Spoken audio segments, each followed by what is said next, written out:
同学、各位嘉宾 Distinguished guests, teaching staff, and students, greetings to you all.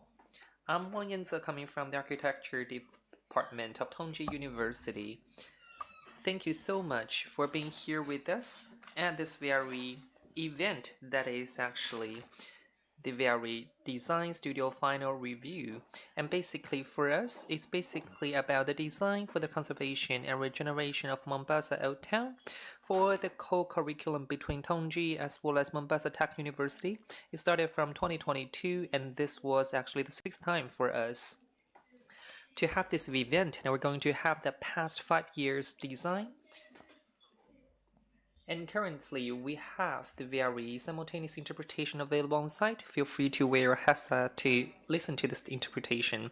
First of all, on behalf of our team at Tongji University, I would like to welcome you all here. Before we kick out the very event, I would like to take the very chance to introduce the guests and leaders here. First of all, Professor Richard Kalibuki, Chairman of Department of Architecture of Technical University of Mombasa. Could you please say hi to everybody? Thank you so much.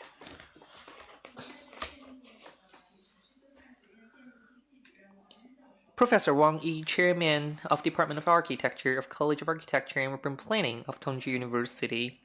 Thank you so much for being here with us, while at the same time, we are so glad to have here with us jury members, including Professor Stephanie Horvath from Institute of Urban Regional Planning of TU Berlin.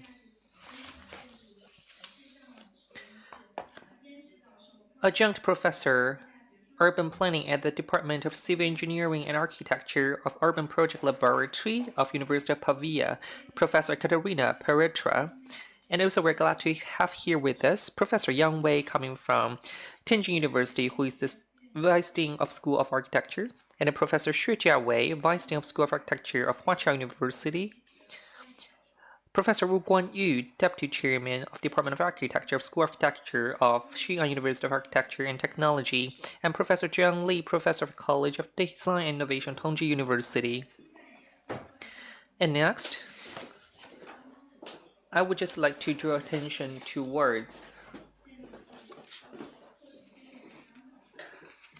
our design team for the curriculum, Professor Wu Jiang from Tongji University, and Professor Kalanda Kamakam coming from the Mombasa Technical University.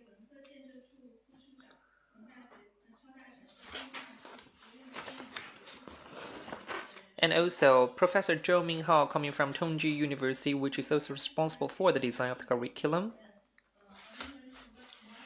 Professor Onimus Rato, as well as our technical team, CEO of Maice Keji, Zhang Yiping, CTO Liang Zhenzhao, and research fellow Zhen Xingzhou from the same organization. Once again, thank you so much for your support towards our curriculum. Without further ado, I would like to start the very opening session of the very event. Without further ado, the floor will be given to Professor Wang Yi. Now the floor is yours. Thank you for your kind introduction. I'm so glad to be here on behalf of the Department of Architecture of Tongji University. Dear experts, guests, faculty members, students from Technical University of Mombasa, members from our mentor team, and also the members coming from TU Berlin as well as University of Pavia. Greetings to you all. Good morning, everybody. Today we gather here at Tongji Architecture Design Group Corporation Limited to really hear at the very final review of the Spring 2026 Postgrad Design Studio 4 Work with AI Design for the Conservation and Regeneration of Mombasa Old Town. On behalf of the Department of Architecture at Tongji University, I would like to extend our warmest welcome and sincere gratitude to our international partners who have traveled afar, all the review experts, the dedicated instructors and technical team, and every student who has participated in this curriculum. Thank you so much for being here with us. For a long period of time, Tongji University has maintained a sustained research focus on historic cities and cultural heritage conservation in East Africa. With the support of the Ministry of Science, Technology's Belt and Road International Export Project and Tongji Architecture Design Group, Tongji University and the Technical University of Mombasa in Kenya have carried out 6 consecutive joint design teaching studios since 2020. Under the leadership of Chief Advisor Professor Wu Jiang, Course Coordinator Associate Professor Zhou Minghao, and Assistant Professor Wang Yanze, master students from Tongji's College of Architecture and Urban Planning have engaged in long-term cross-national collaboration on Mombasa Old Town conservation, urban regeneration, and Swahili culture. Mombasa Old Town possesses unique architectural characters, yet it has long suffered from insufficient awareness of its heritage value, fragmented research materials, and lack of interactive public experience. Traditional physical space design can no longer respond to the demands of cultural communication in the digital age. It's against this backdrop, we put forward the innovative concept of work with AI, redefining AI from an external tool to a deep collaborator. Our students have moved beyond the conventional paradigm of drawings plus physical models towards a new model that equally emphasizes physical and digital space design by employing cutting-edge technologies such as AI agents, LLM, and retrieval augmented generation. They have given digital life to the heritage conservation and historical experience of Mombasa Old Town. At the same time, the studio introduced the MICE mentor team, providing students with comprehensive technical support throughout the development of AI models and agents. Without question, this is a bold and future-oriented pedagogical exploration. For a curriculum with such forward-looking thinking and challenging nature, the Department of Architecture at Tongji has afforded its utmost attention and full support. From the integration of interdisciplinary resources and the coordination of international partnerships, we'll be able just to cultivate the talents. And this is how we achieve the very paradigm shift from the physical design to digital design. We believe that for today's drawing session, this is not just about your homework display right in front of us. It shows that for our education in the era of AI is going to be further refined and developed. We do believe such exploration is definitely going to be a very valuable experience as well as solid foundation for our future endeavors.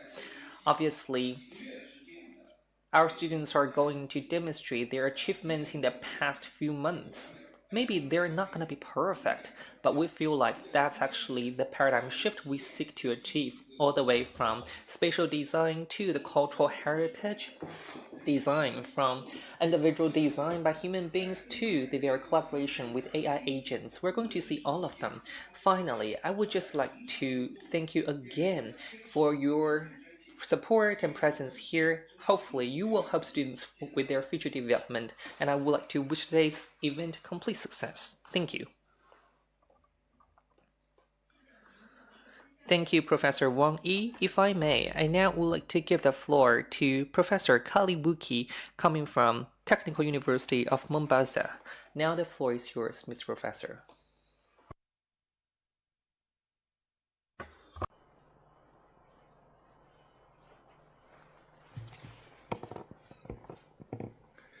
Good morning, and greetings from Kenya, the city of Mombasa, and the Technical University of Mombasa. We are grateful to our hosts who have been gracious since we came here about a week ago. We have been partners with the Tongji universities for the last 6 years, for which we have benefited from that cooperation. We are grateful and proud to participate in this project. We provided the site in Mombasa, where we have a unique historical and cultural background, as well as a special physical environment within a tropical, humid, hot climate. We are also beneficiaries of the introduction of the AI technology to our students and staff at the Technical University of Mombasa. Our staff were involved in the review process, in the training on the aspect of the cultural and historical context, as well as the physical environment. We look forward to a fruitful presentation where we combine AI technologies with the human aspects that come in with the context of the cultural, social, as well as the physical environment. Thank you very much, and we look forward to a fruitful discussion and presentations. Thank you very much.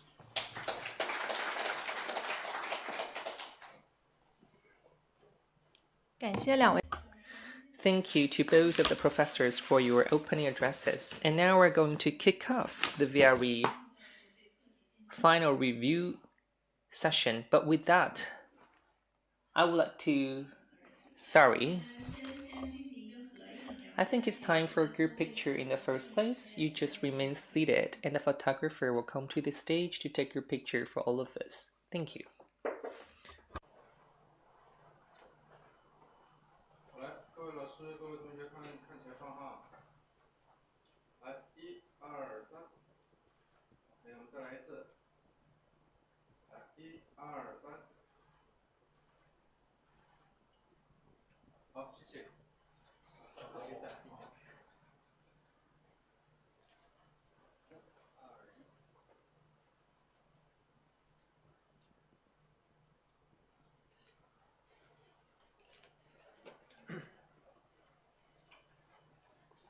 那我们下面就有请周明浩教授为课程。And now let's welcome Professor Zhou Minghao to introduce to us our course. Thank you.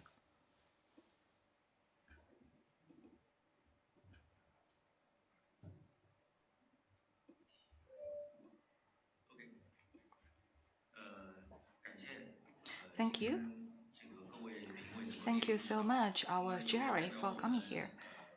And now, on behalf of our teaching team, please allow me to introduce to you for this Tongji and the TUM joint teaching groups in past 5 years, also under the leadership of Professor Wu Jiang, what we have done on this joint teaching project. For my presentation, I would cover 3 parts: context, achievement, and exploration. Let me start with the context. Let me start with the China-Africa relationship. Actually, for cooperation between China and Africa could stay back to a very long time ago. And we know that the China-Africa Cooperation Forum, FOCAC, has been holding for 25 years. Since the Global Civilization Initiative proposed by President Xi Jinping in 2023, our relationship has been further strengthened, especially the relationship between China and Kenya, which is a very important part. And Kenya is the very important strategic partner of China in West Pacific. Our relationship could be traced back to when Zheng He took the voyage back. Also, last year, President Ruto of Kenya visited China in April 2025. In energy, infrastructure, new digital economy, we have signed a number of cooperation agreements. Although our project started in 2022 officially, when we had such an actual teaching practice, but for our connection, it started in 2018. Back then, the former executive president of Tongji University, Professor Wu Jiang, talked with Professor Laila from TUM to initiate this project together. Of course, we need to find our common interest. And a common interest is the reality we are faced with, that is, for the global audience, for those who may not be that familiar with Africa, for those scholars or visitors, natural resource is one characteristic of Africa. We always believe that Africa boasts very good natural resource, like safari, but also beauty heritage, especially those from diversified culture in cities, the integration of diversified traditions, which we may not know very well, but the data from UNESCO shows that The heritage in Africa is not just large in number, but it is not that well explained or understood by people from other continents. So that's why we pay our attention to the second largest port city of Kenya, also the biggest port city in East Africa, Mombasa, which is also the great diamond in the urban cluster in Swahili. Due to the ocean trade, Mombasa boasts diversified cultures. We've seen Arab, Indian, Portuguese, British have all been to Mombasa to interact and integrate into local culture, which generates a large number of architecture culture as well as other aspects of lives. A very important building is the Fort Jesus. I know for our dear Jerry now, maybe you are not that familiar with Mombasa, so please allow me to briefly introduce to you the background here. For Fort Jesus, selected as the UNESCO site, since the 6th BC, Portuguese built this military fortress here. It is also where the old town of Mombasa originated, as we can see and proved by many maps. And due to this existence of the World Heritage Site, old town of Mombasa has become the buffer zone for this heritage. But we've also noticed that without abundant management resources, funding, so the old town is still not preserved well enough. That is also one motivation to promote us to think about it together and turn it into an important project in our teaching. We've also noticed that for the campus of the TUM is attractive as well because it represents very important modern architectural heritage which brings the Islamic culture with modern architecture style. Based on these, we've done explorations. An important achievement is we set up a well-founded multilateral team, including two founders at top, Professor Wu Jiang and Professor Laila. Me, Wang Yanze, Professor Kaila. We have together formed such a teaching team. And with technical support, with these experts network, we together form such a teaching support under Professor Wang Yanze, Professor Zhou Minghao, Professor Kalanda, and Professor Onesimus. We also have invited experts from different countries to join such a network together. Up till now, including this semester, we already have 6 joint design. For previous 5 times, we have 3 different bases. 2 are in the old town, and the other is directly from the TUM campus. And we have done different explorations. Due to time limit, I don't go to detail. But all in all, as you can see here, with our great teaching design, our framework is we have taken one semester into 3 phases. Phase 1 is the context study, and Phase 2, urban study. For different bases, they have different levels and content. For example, for the TUM, your campus is already like a small town to our students. Last, Phase 3, architecture design. So such a step-by-step design, students can understand the overall Mombasa history, heritage, culture step by step, so to come with their own understanding.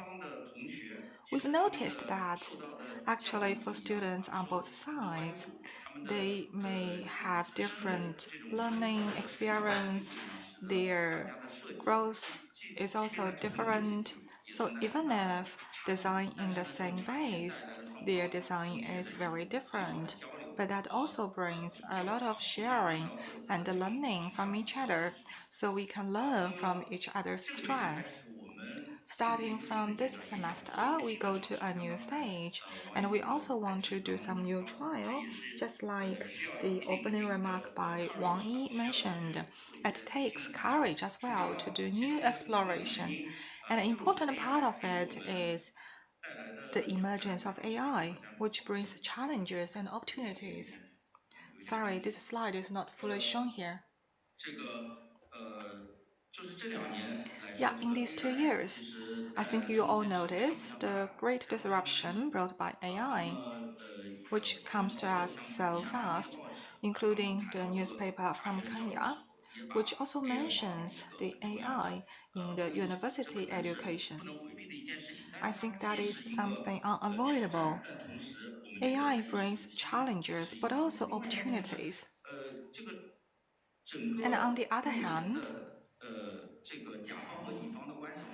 now the architects and clients have also been disrupted by the emergence of AI. So some special skills of architecture, like those with high thresholds, also lose such high access. That is also one aspect we need to consider. And the other is the supply and the demand in China. We've ended the booming development of the property. So what about our graduates? Maybe there are fewer and fewer demand for architects. So we need to consider in this new AI era, what are the new opportunities in architecture? So in film, in animation, in other industries, we've seen great potential of architecture, and that is closely associated with AI. So today, this time, our topic is work with AI. We don't want to compete with AI. AI is not a choice for us, but a must now.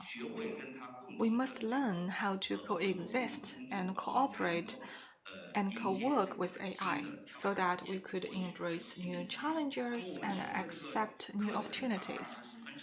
For our syllabus, you can see we have 3 phases, including the knowledge graph development, companion AI agent design. Of course, before the mid-oral defense in Mombasa, we've already done that. After coming back from Mombasa, students worked on AI-empowered architectural design. Like I said, we've invited experts from Metro Data Tech to support us. So together with the Metro Data Tech, we've added many technical input into the project, including the knowledge database, UI UX design, prompt.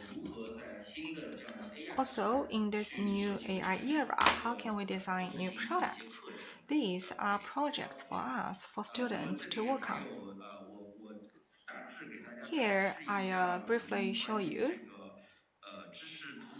for knowledge graph development and knowledge base. We have 5 parts together, including building, architecture, built environment, non-architecture, history and humanities, social culture, tourism, and public services, altogether 5 segments. So 10 students into 5 groups to work as a pair to further explore into the data and the knowledge. So they come with this 3-level knowledge graph structure, including the 32 L2 knowledge nodes and 163 L3 knowledge nodes. Please allow me to show you their basic composition. Yeah, let me show you the relationship between the nodes and the network. Yes.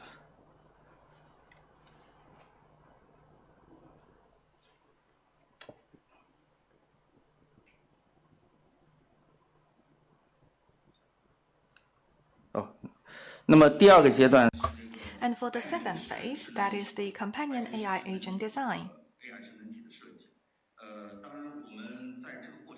Here, during the process, students have come with their plans.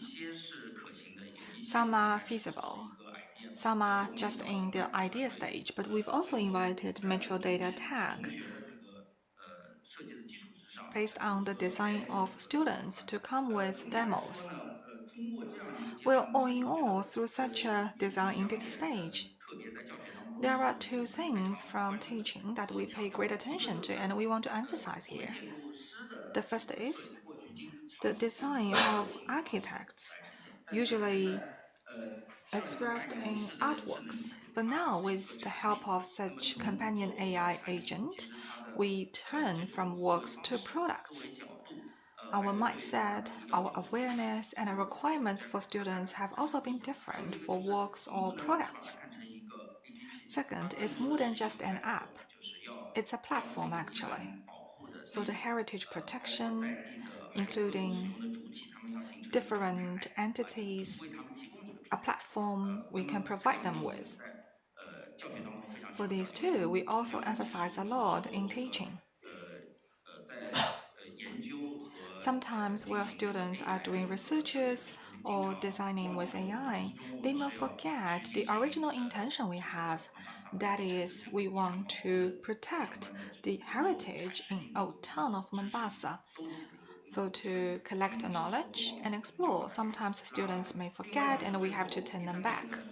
希望 And thirdly, in the third phase, if you like, we hope the students can really do architectural design empowered by AI. The process matters the most instead of the results only. Therefore, we hope that when it comes to the presentations, you could show your train of thought or your ideas behind your design. We hope each one of you can really clearly define what are the steps for your design and what is the role played by AI in the process. And as a human architect, what you do, what is the relationship between you as well as the AI you use? For some of you, you might heavily rely on AI and you are a really intensive or extensive user of AI. However, for others, they simply have AI to do the checkup work for your design, and therefore there is some differences between all of you, and we would like to see your choice. And basically, this is my intro for your reference, and now over to you. Thank you.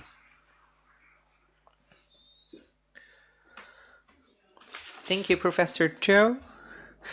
I believe that right after Professor Zhou's presentation, you should know one or two about our curriculum. Basically, we got two things here, AI agent design as well as architectural design. For the morning session, we have the very group presentations in the first place. Altogether, we have 10 students, and therefore we have 5 group presentations. And then we have the Metro Data Tech demonstration. And right after that, we're going to have our common session. And right after that, we have altogether 10 students to do individual presentations by themselves. And we have 2 groups of them, each comprising of 5 students. And right after that, we're also going to provide you with the feedback from our jury panel. And without further ado, I would like to give the floor to the first pair, that is Wang Wenling and Qing Hongning. Please come up to the stage. Thank you.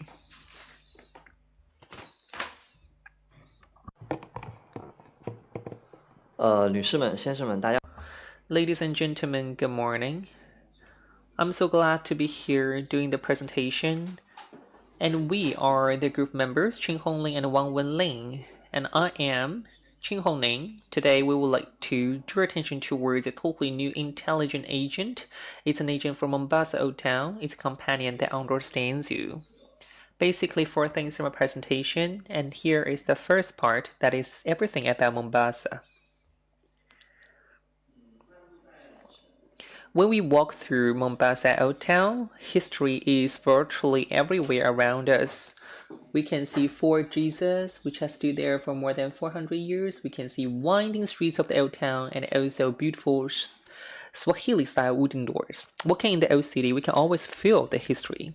However, these pieces of history are likely to scatter everywhere, and they deserve our attention. Sometimes it's hidden in the patterns of a wooden door, sometimes they may be hidden in books, documents, or archives. Just by looking around a short period of time on them, we might not understand everything about the history. As we walk, we find such an outstanding problem between a visitor as well as the old town. When we walk, we stop and we look around. We do not know why we do that. Maybe during the trip or journey, we want to learn something about culture and history of the place. And we do not really need to have long explanation. We just want to quickly get to know the basic information. Maybe we want to plan a route. On this route, we want to know which places are worth more attention, which places are good for us to take pictures. And at the end of the route, we can possibly sit down, have a meal, or enjoy a drink. Maybe in this occasion, we do need a companion briefing us upon the stars behind the scene to help us plan our route, or remind us of the buildings and details worth noticing by us, or they can just help us to have a quick review of today's journey. And that's actually the idea behind My Buddy. That's actually a companion that helps you explore and experience the old town in a better way. It can always be there for you, do the planning, answering your question, and understanding your personality really. Then who is My Buddy? And with that, I would like to give the floor to Wang Wenning.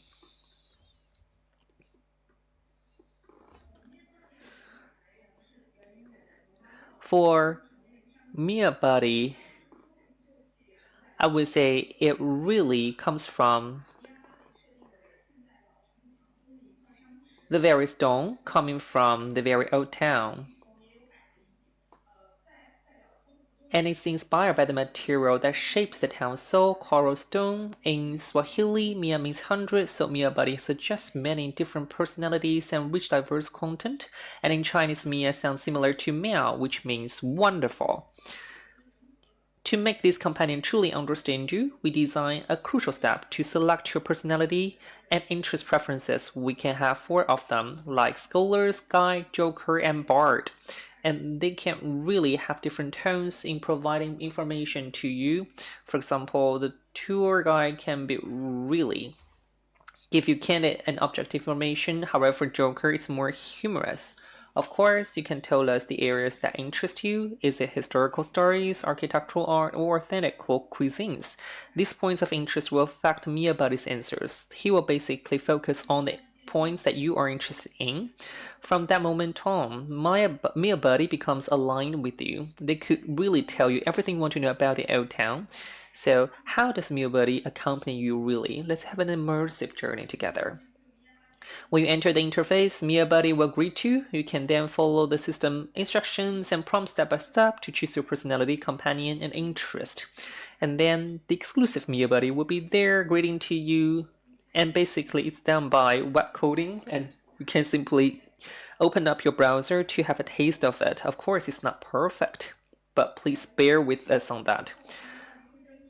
And then, based on your personality and interest areas, My Buddy will just say hi to you. For example, we choose tour guide, and then we will just know everything about the history, the buildings, and photo taking places, and then the automatic conversation will simply activate between you and My Buddy. During the journey, obviously, it's your travel companion. When you ask, please help us to do itinerary planning, it does not just give you a list, but creating a clear, personalized travel plan based on your interests. It will arrange cultural experiences and activities according to your time and tell you the details to pay attention to. As your buddy, it can take you to the most suitable path for you. It knows which places will best satisfy your curiosity, or the places for you to better experience the whole city or whole town for you. When I give him, for example, my location and tell him I want to go to Fort Jesus, he will recommend Route A, for example, to me based on my chosen interests. And now you can just open up the very app on your mobile phone and maybe just have a taste of it. Of course, something fun happens while you're working. Before you arrive at Fort Jesus, Mia Buddy suddenly pops up and says, "Right, hey, the old house on your right hand side is a historic building. Would you like to learn more about that?" Whenever your location brings you close to any place of great significance in the old town, Mia Buddy will take the initiative to chat with you. You don't need to ask, it will simply come to you very naturally and quickly. When you want to know more about everything, perhaps Mia Buddy will tell you more about the architectural history of Ritz House. On the way, it will tell you, for example, the architectural details such as carved wooden doors as well as sunshades of the building itself. When you perhaps at the Fort Jesus, he becomes your personal cultural professor. It will not give you a bunch of boring years or but will systematically share knowledge with you from historical stories and architectural insights. You can simply send your voice or just have a chat or simply have a video conversation with Mia Buddy. For example, if you wanted to look at a faded carving on the wall, you can simply switch to a video call, and Mia Buddy can help you to explain that for you. And during the tour, Mia Buddy will also take into account the previous selected interest point of taking photos. For example, this is the case of Fort Jesus. It will take the initiative to recommend the scenic spots in Fort Jesus to you and provide angle suggestions to take the pictures or pose inspirations. And basically, those are actually the information screened by them by the very spatial characteristics as well as the previous tourist preferences. Of course, it could be just a very good companion for you to enjoy local cuisines. Perhaps you can just tell them, "I'm hungry, I want to eat something locally," then recommendations will be made by it. And during the tour, Mia Buddy will occasionally give you some small tasks. For example, it might ask you to collect a few photos of the local wooden doors. It's not complicated, but by taking pictures, you will really have a closer and more interactions with the very old town, and it's not disturbance, it's just gonna be there for you. For example, at 9 o'clock in the morning, it will ask you if you want to have a recommendation for local breakfast, or if it's going to rain in the afternoon, it will remind you to pay attention to the weather changes. Of course, it simply wants to preserve the story between it and you. While walking through the old town, you can collect cultural souvenirs that can be used to decorate your Mia Buddy. At the end of the journey, it will also generate a memory poem just for you, recording the streets, corners you stayed at, the cultural knowledge you learned, and the taste you had along the way, waiting for you to return to Mombasa later in the future. And for example, it will also have a recap of the scenarios you have viewed in the old town right after the journey. Back to the very original question, we want Mia Buddy to become the bridge between tourists as well as the old town, and also the personal memories together with the memories of the very old town. Hopefully in this way we can build meaningful connections between individuals as well as old town. And that's it from us. Thank you. Thank you. Now, group number 2, please. That is Long Yini and Zhang Jiwei. And I can show you, this is the Mia Buddy souvenirs, like the coaster as well as the emblems there. It's all handmade by our students. Hi ladies and gentlemen, we are Long Yini and Zhang Jiwei. Today, I would just like to draw your attention to Mombasa of Kenya. And that's actually the pearl in East Africa. Every year, hundreds of millions of visitors come to visit Mombasa. And we have witnessed so much here, like history, culture, trade, as well as wars in the past. And we have a lot of century-old buildings there. However, for some of the tourists, they can only have pictures of it. When they're there at the streets, they do not really know the point of standing there in the roads. And when they're in front of the very time-honored walls, they do not really know everything about the previous trades as well as wars in the history. They simply took pictures, but then maybe naturally forgot everything about the city. It's a shame and pity. And for all those old buildings, they're seeing their memories being gradually fading away. If without preservation and protection, they will simply vanish from our memories. And then, in this occasion, could we possibly make full use of the science technology and serve as the bridge between us as well as the old town and between the past and the future? And here comes the answer. This is Ona Musa. Ona in the local language means witness and see, and Musa means the little cute name we have for the city. Hopefully with this you can see Mombasa old town and let the world to know everything about that. It's not just about a tour guide, it's actually a key for you or a window for you to get to know the very old town in an immersive manner. And with that, I would like to give the floor to Zhang Juwei and get your attention towards the little game we're going to play together with it. Thank you so much. And now I would just like to take you on a long trip to Mombasa. Let's just imagine you just arrived at Mombasa after a long distance trip and you're tired and you do not really know how to have some delicious food and you do not really know everything about this city, and now you open it up, and based upon the map navigation function or feature, all those restaurants as well as different, how we say, itinerary will all be recommended to you. You have the very fast track of the navigation, or you can do immersive navigation, and when you are there at spots, Monomosa is also going to provide you with the pictures. 要的是什么？ Also, it can understand what you want to achieve. With your dialogue with Mombasa, it would better understand you whether you enjoy the food or whether you want to listen to the story. Do you have just 1 hour or the whole afternoon? It would come with a specialized route for you. On the way, it will guide you around the beautiful and colorful old town alleys. It would introduce to you these historic buildings and stories behind. If you are hungry, it will bring you to a canteen to enjoy the local dialects. And at last, we arrive at Fort Jesus, the landmark here. Once you go to this World Heritage, see this old Amen wooden door. In the past, you just take a photo and go away. But now you can scan the door. And this is our second code function, that is the culture puzzle solving. System would not just tell you the answer. On Masa, like a old scholar would guide you to find the answer if you want. Why the door is like this? What does the texture represent? What is the relationship between the texture with the old history and the power? Once you solve the puzzle based on these clues, you will find a badge belonging to you exclusively. And the third function, most exciting one, is the immersive experience.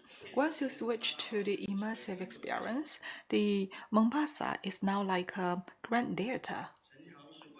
Walls are passes, allies are like routes, and history, architectures are the stages for you. You can tell on Masa whether you want to witness the history, listen to the character and their destiny, whether you want to be more carefree or exciting. AI would come with a specialized plot for you, and these plots don't come from nowhere, but are based on the real history. And now you are brought back to the 1696 for Jesus. You were a soldier. You were sending the water to the soldiers, and there is a question to you. Do you share the water with those feeling ill, or do you share the water with the soldiers in the front line? During immersive stories, Omasa will tell you where does this story begin. At every juncture, you will be faced with the scenario similar to what happens in the history. So visitors don't just listen to the story, but fully understand why the people were puzzled there. So you were not just a bystander, you are a participant. Apart from plots, we've designed the interaction as well, such as the old photo matching. It will give you a photo from 100 years ago, and you need to find the stories, so you can combine and confirm with the button. And it is like you traveled back 100 years and you see what happens. With such, Onamonsa guides you to notice small, beautiful details in the real buildings, like the texture, the windows, the relationship of windows. All of these are clear to you. And then we've also designed very interesting experiences, like when you are at the old cannon, your phone will show the firing lines. Pretty fun, right? By this way, visitors will easily learn that cannon could shoot about 400 meters, and the visitors could also understand how these cannons cover the sea and protect the city. So for Ona Monsa, this is an immersive experience. You come to the city, you get the route, you scan the building, you find the clues, you solve the puzzle, and you solve the issues.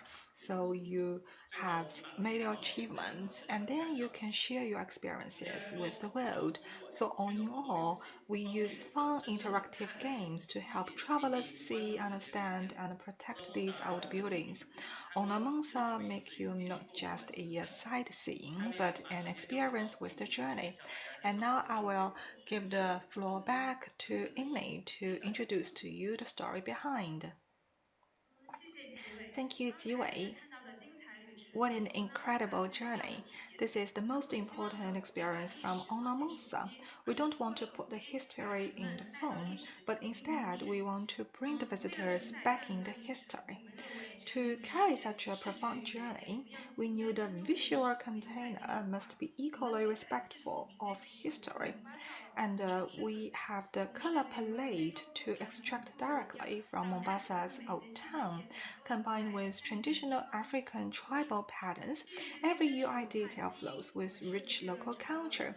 Based on that, we mapped the old town and illustrated its historic buildings, creating a treasure map full of Mombasa's character.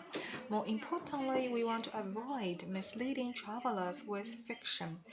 We have done the in-depth analysis. So we conduct the blueprint research, and we can also show the detail, such as this beautiful flower imprints on the door to the framework. Here, the texture of the architecture is the UI of the game, and the skeleton of history is the storyline. Finally, this grand journey becomes highly personal. Your avatar grows as you explore. Every badge you collect is actually drawn from the real historic buildings. And with just one click, users can turn these very special immersive experiences into your log and share on the social media. This is a very important part of the Onamonsa. So through this sharing, we want everyone to see the charisma of Mombasa. While visitors through our app come to the Mombasa, they are impressed by the history. And as a result, the attention, the revenue will all become strongest force to protect this heritage. This is what we call the revitalization through use. We want to connect digital code to guard physical ruins, use the footsteps of modern players to awaken stepping stones. So Onamonsa is not just an app, it's an invitation to see and experience and witness the history and future of Mombasa. Thank you. Thank you too. Thank you. And now let's turn to our third group. Chen Xingyan, Xu Nuoyan, welcome. Hello everyone. We are Xu Noyan, Chen Xinyan from Tongji University College of Architecture and Urban Planning. Today we are presenting our design of companion AI agent. Let me start with this question. When it comes to Mombasa's old town, what is your first impression? Cultural legends, historical architecture, traditional crafts, or perhaps what single word could capture the shared memory of the old town? With this question in mind, we went to Mombasa. During our research, we heard many noises.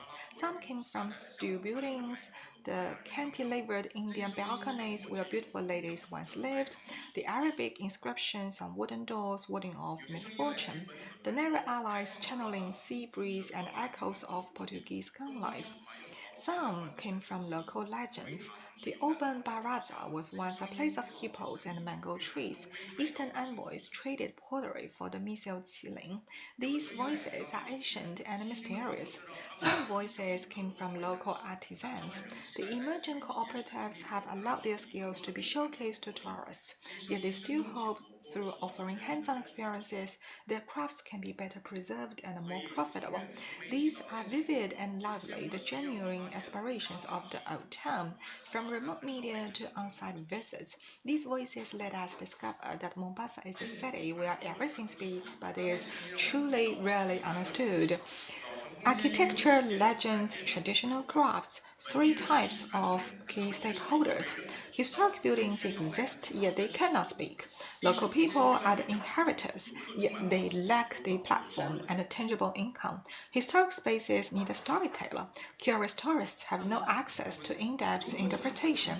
How do we break this deadlock? We find a story is the intersection of these three parties. Tourists want to hear stories. Old Town wants to tell stories. Locals want to pass on stories. So we've designed this AI agent like a warm local guide who can tell the Old Town's stories to visitors and bring the visitors' attention back to the Old Town. This is the answer hadithi. In Swahili, it means story. He is a passionate, cheerful local companion who loves the Old Town's stories. We hope every exploration by a visitor becomes an act of preservation. Every story of the old town is reborn. Whether you aspire to Africa, stories are the key of old stories. When I walked into Mombasa's old town, I was full of curiosity but knew nothing, so I opened Hadithi. Here, homepage is a story map of the old town.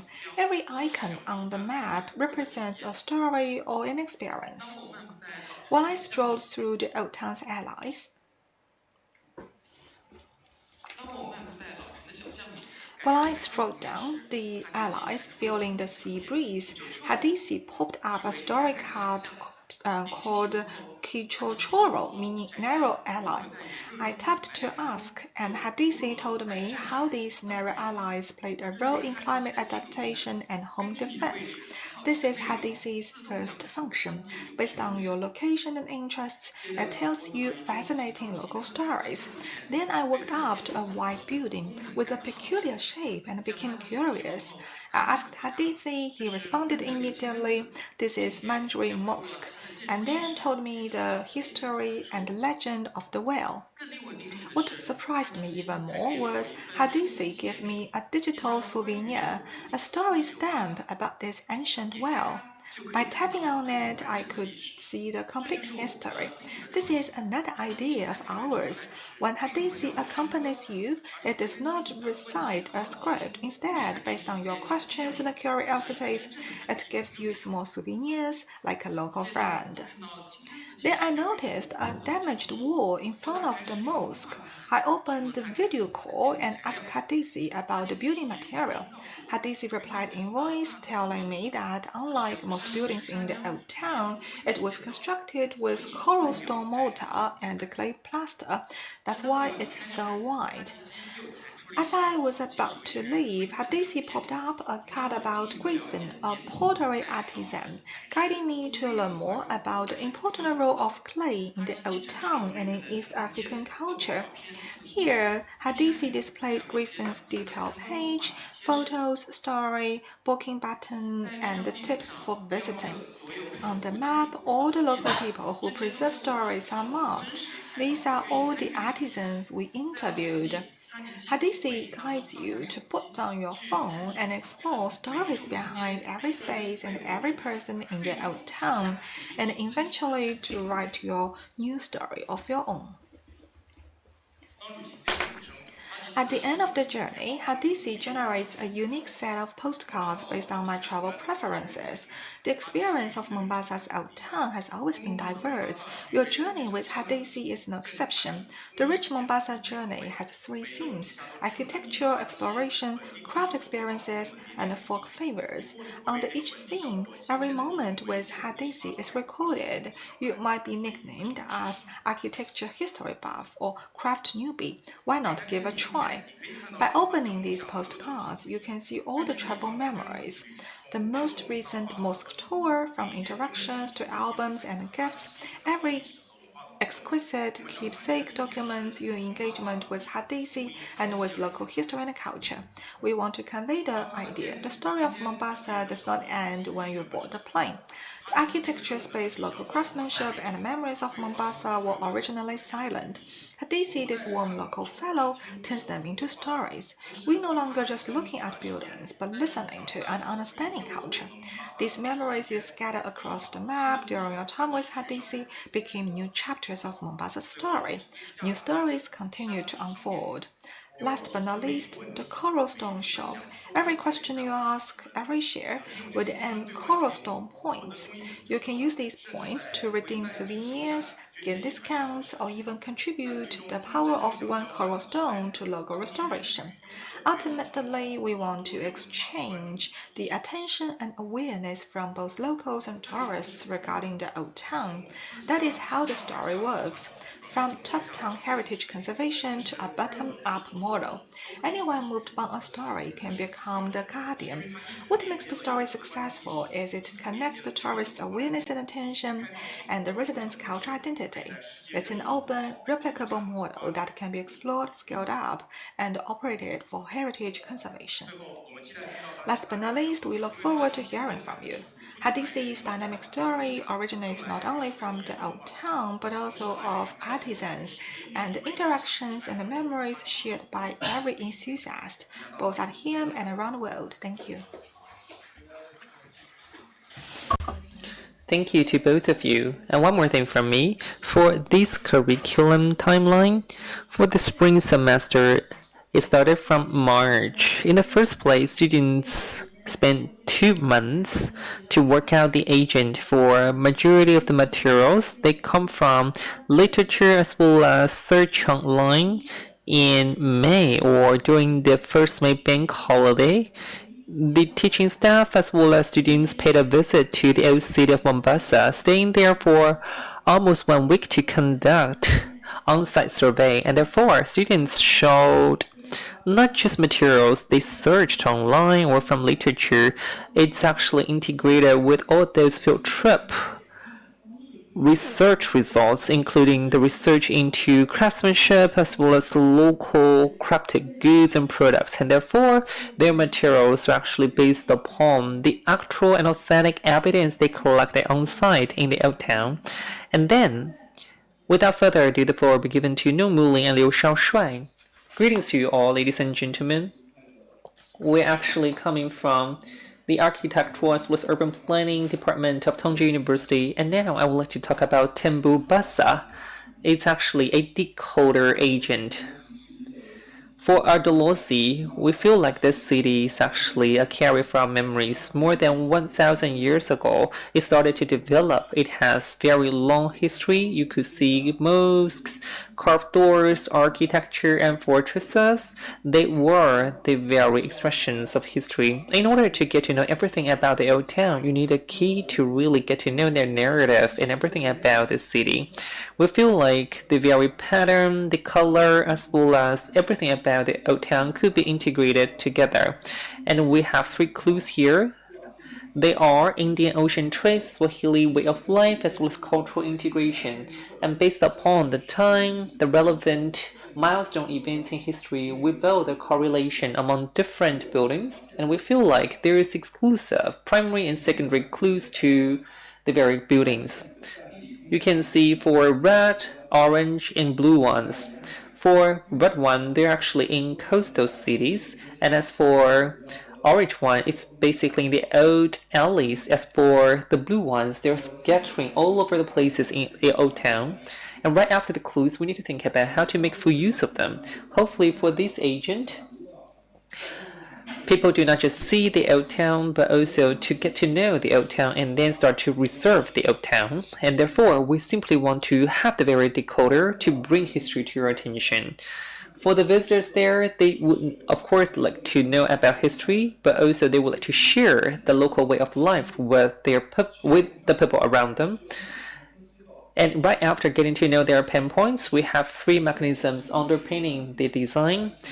The first one is about the decoding clue as sites as not, or clue as lanes, as well as lane as memories. And we have the very differentiated conversation, and also to do the STEM collection in order to gain the very knowledge about the old town. And that's how they're going to get to know the very old town. And this is actually the interface you see. You can see after logging in, you can see there are several things on the front page. For example, personal center and STEM collection port. And now I would like to go through each one of them one after another.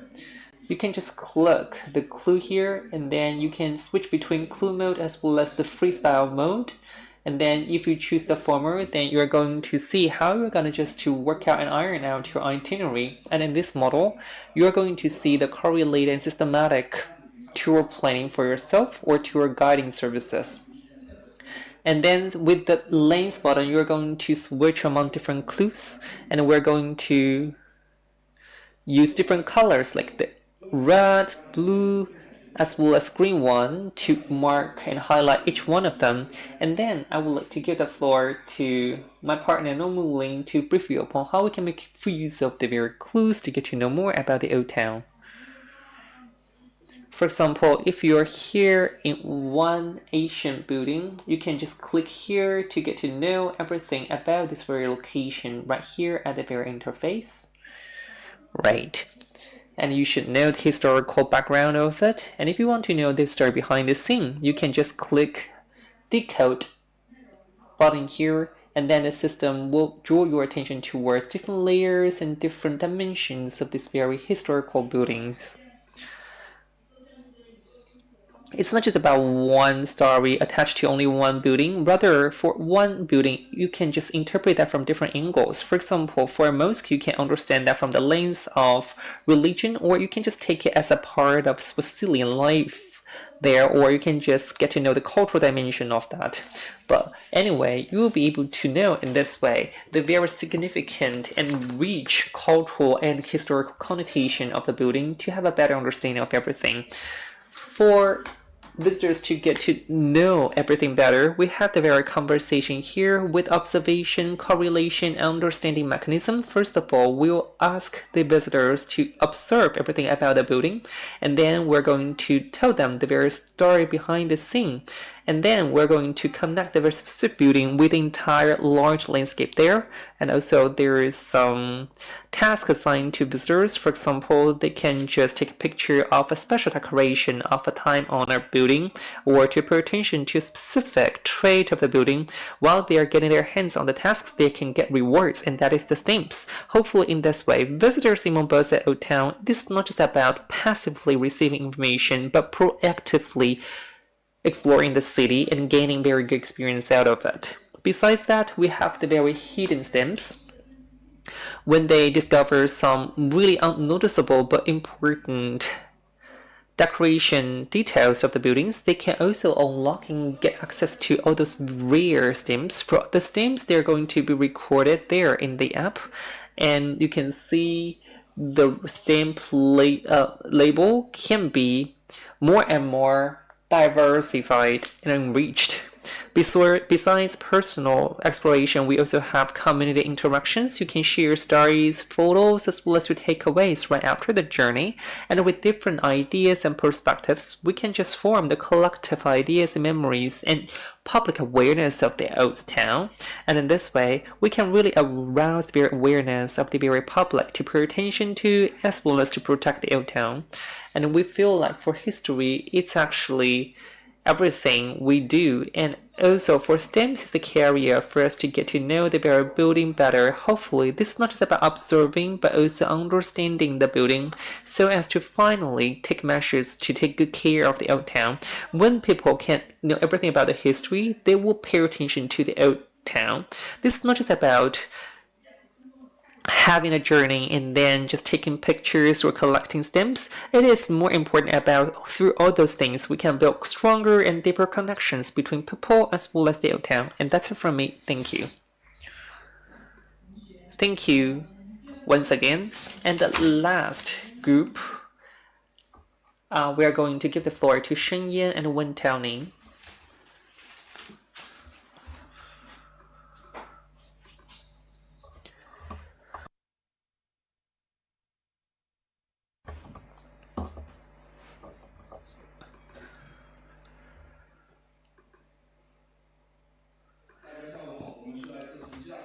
Hello, we are Shenyan and Wen Taoning coming from Tongji University. And now I would like just to draw attention to Halisi Mombasa. That's actually AI-empowered tour guiding app. First of all, we're going to focus on memories of Mombasa, the old town. That's actually a milestone there. The walls are there, the memories are there, but seeing is not enough. We would just like to translate all of them into very good experiences by respecting our past. We also would like to inject new momentum and life into the very historical heritage here. What do we need to do? We really want to ask people to pay attention to the forgotten buildings there. For the revitalization of the old town, we need a storyteller with different ideas to make sure that the old city can be regenerated. First of all, for legacy preservation. And then we're going to see the very commercial operation as well as experience of the city. For Hadisi, we would just want to resolve all those issues and problems, strike the right balance. It's more of an interaction created. Hopefully, the insights as well as the impulse of the city can be connected with each other. Then how that balance can be transformed into something doable and practical on the ground. And that's the dual NPC system. And if I may, I would like to just show you a very short video clip on that.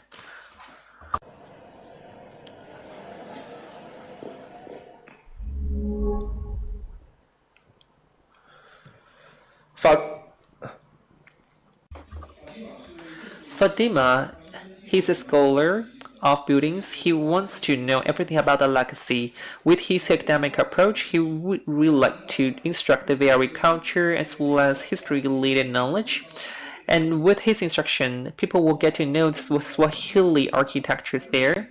And also we have a tour guide here. He's really authentic, candid, as well as humorous. He really values the very local life there. He would like to share the local stories, as well as the local tourist attitude, as well as the very real image of the city.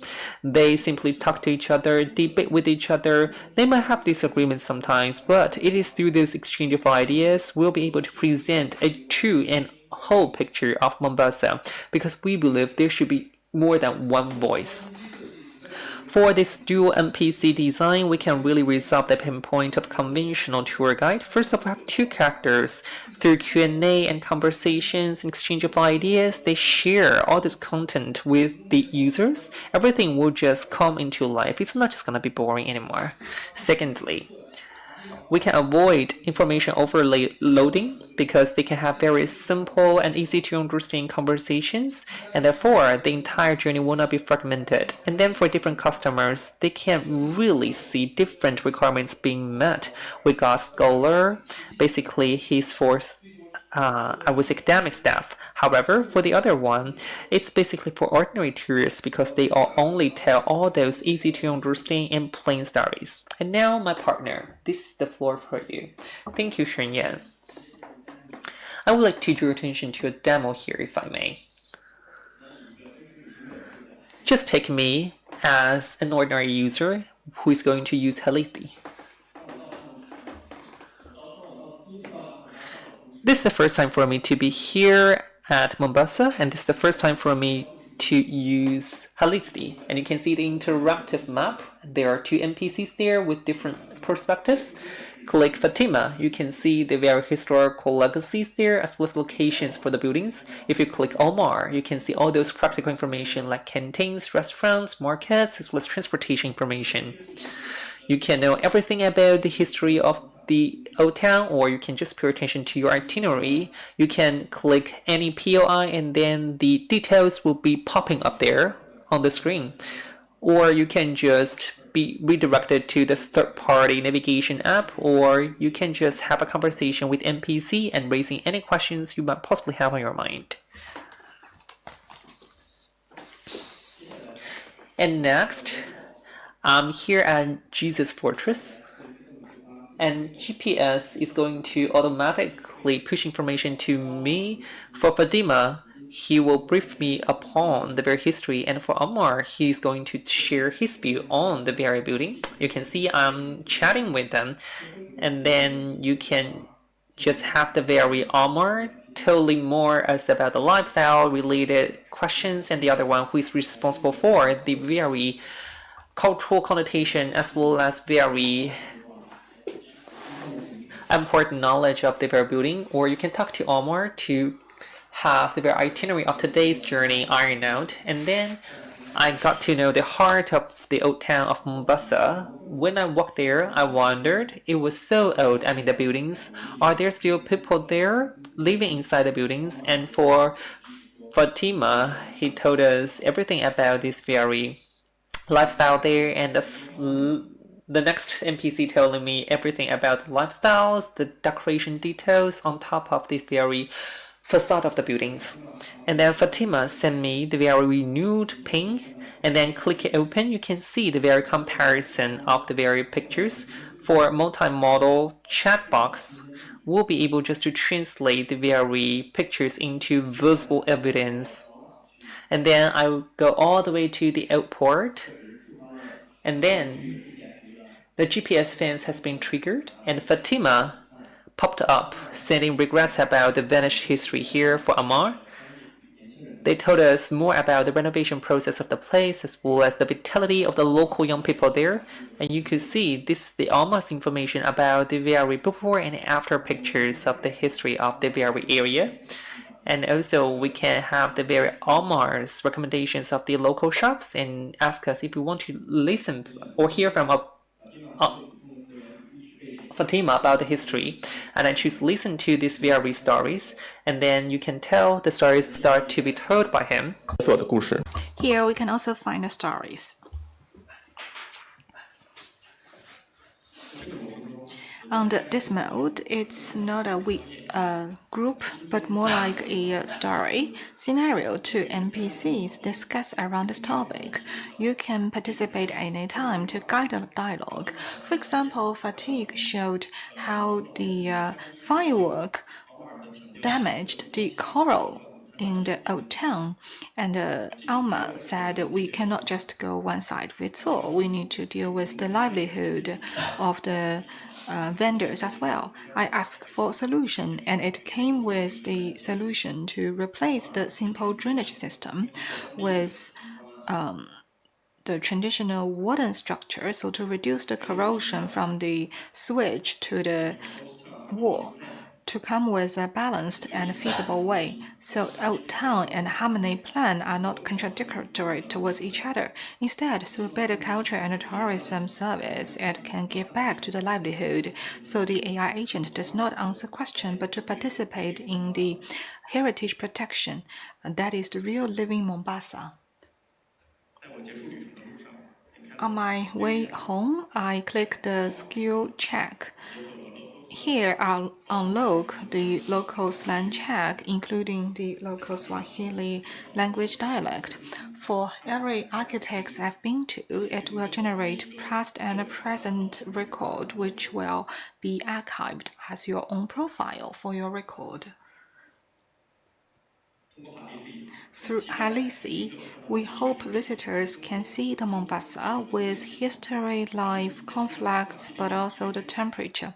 It also means truthfulness in Swahili. We also hope users can understand the Mombasa which are real for them. Thank you.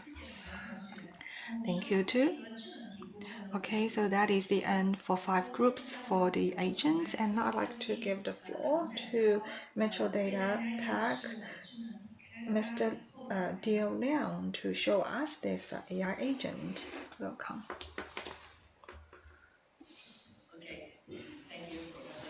Thank you everybody for coming, and thank you students for doing the great job designing all the agents, the apps, and how try to attract tourists coming to Mombasa Old Town.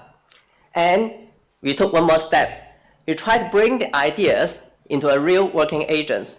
So what you see next is a real working agent. It's like you can experience exactly using the app. We'll try to, you see?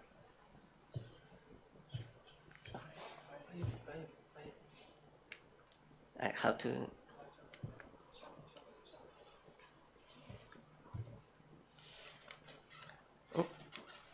oh, it's working now. So I will try to talk about how the world is changing. We used to retrieve informations, just like you use your app in the past 20 years, you use the website, you click something and you select a drop-down list, then you get information. That's what we were doing in the past 20 years. That's retrieval. But now, since the ChatGPT moment, we transform into a generative way. We just ask the LLM what you want, and the LLM will try to generate the answer for you. So that's a completely different thing. But however, LLM will have hallucinations, so it may not always give you the best answers. That's why we still need retrieval. We try to combine retrieval with generation. That's what we call retrieval augmented generation. We simplify it as RAG. You try to get the best retrieve information from what you have. That's your data. And then you put the data into the LLM, and together they will give you a precise and better answers to address your questions. And we have many ways to do the retrieval, and one way is to do the knowledge graph. And this is the book.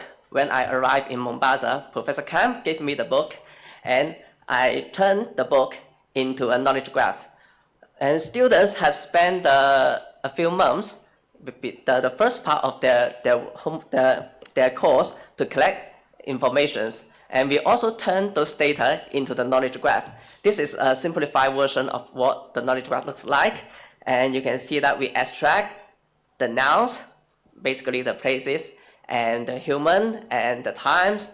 And we have the connection between them, just like, for example, if you want to know when the lemon house was built, it will retrieve from the knowledge graph. You get the lemon house, and you get the time, so you know that it was built in the early 19th centuries. That's how retrieval will help you to generate a better answers. And we also do one more step, because if you want to attract tourists, it's not just knowledge. You need to combine the spatial and temporal information together to give you a best on-site experience. This is what I was doing in Mombasa Old Town.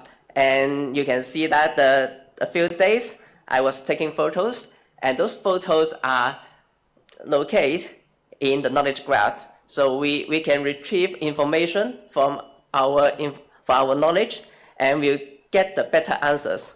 You can see that students have collected a lot of things, and we have a lot of data on the internet, but that you can get it very easily, and it may not be accurate. So our students have spent time to collect information that you are not easily to find it on internet, just like archives, like in the books. We try to extract the information that we are over 100 of data sources, and we have thousands of location information, and we turn them into the spatial temporal knowledge graph.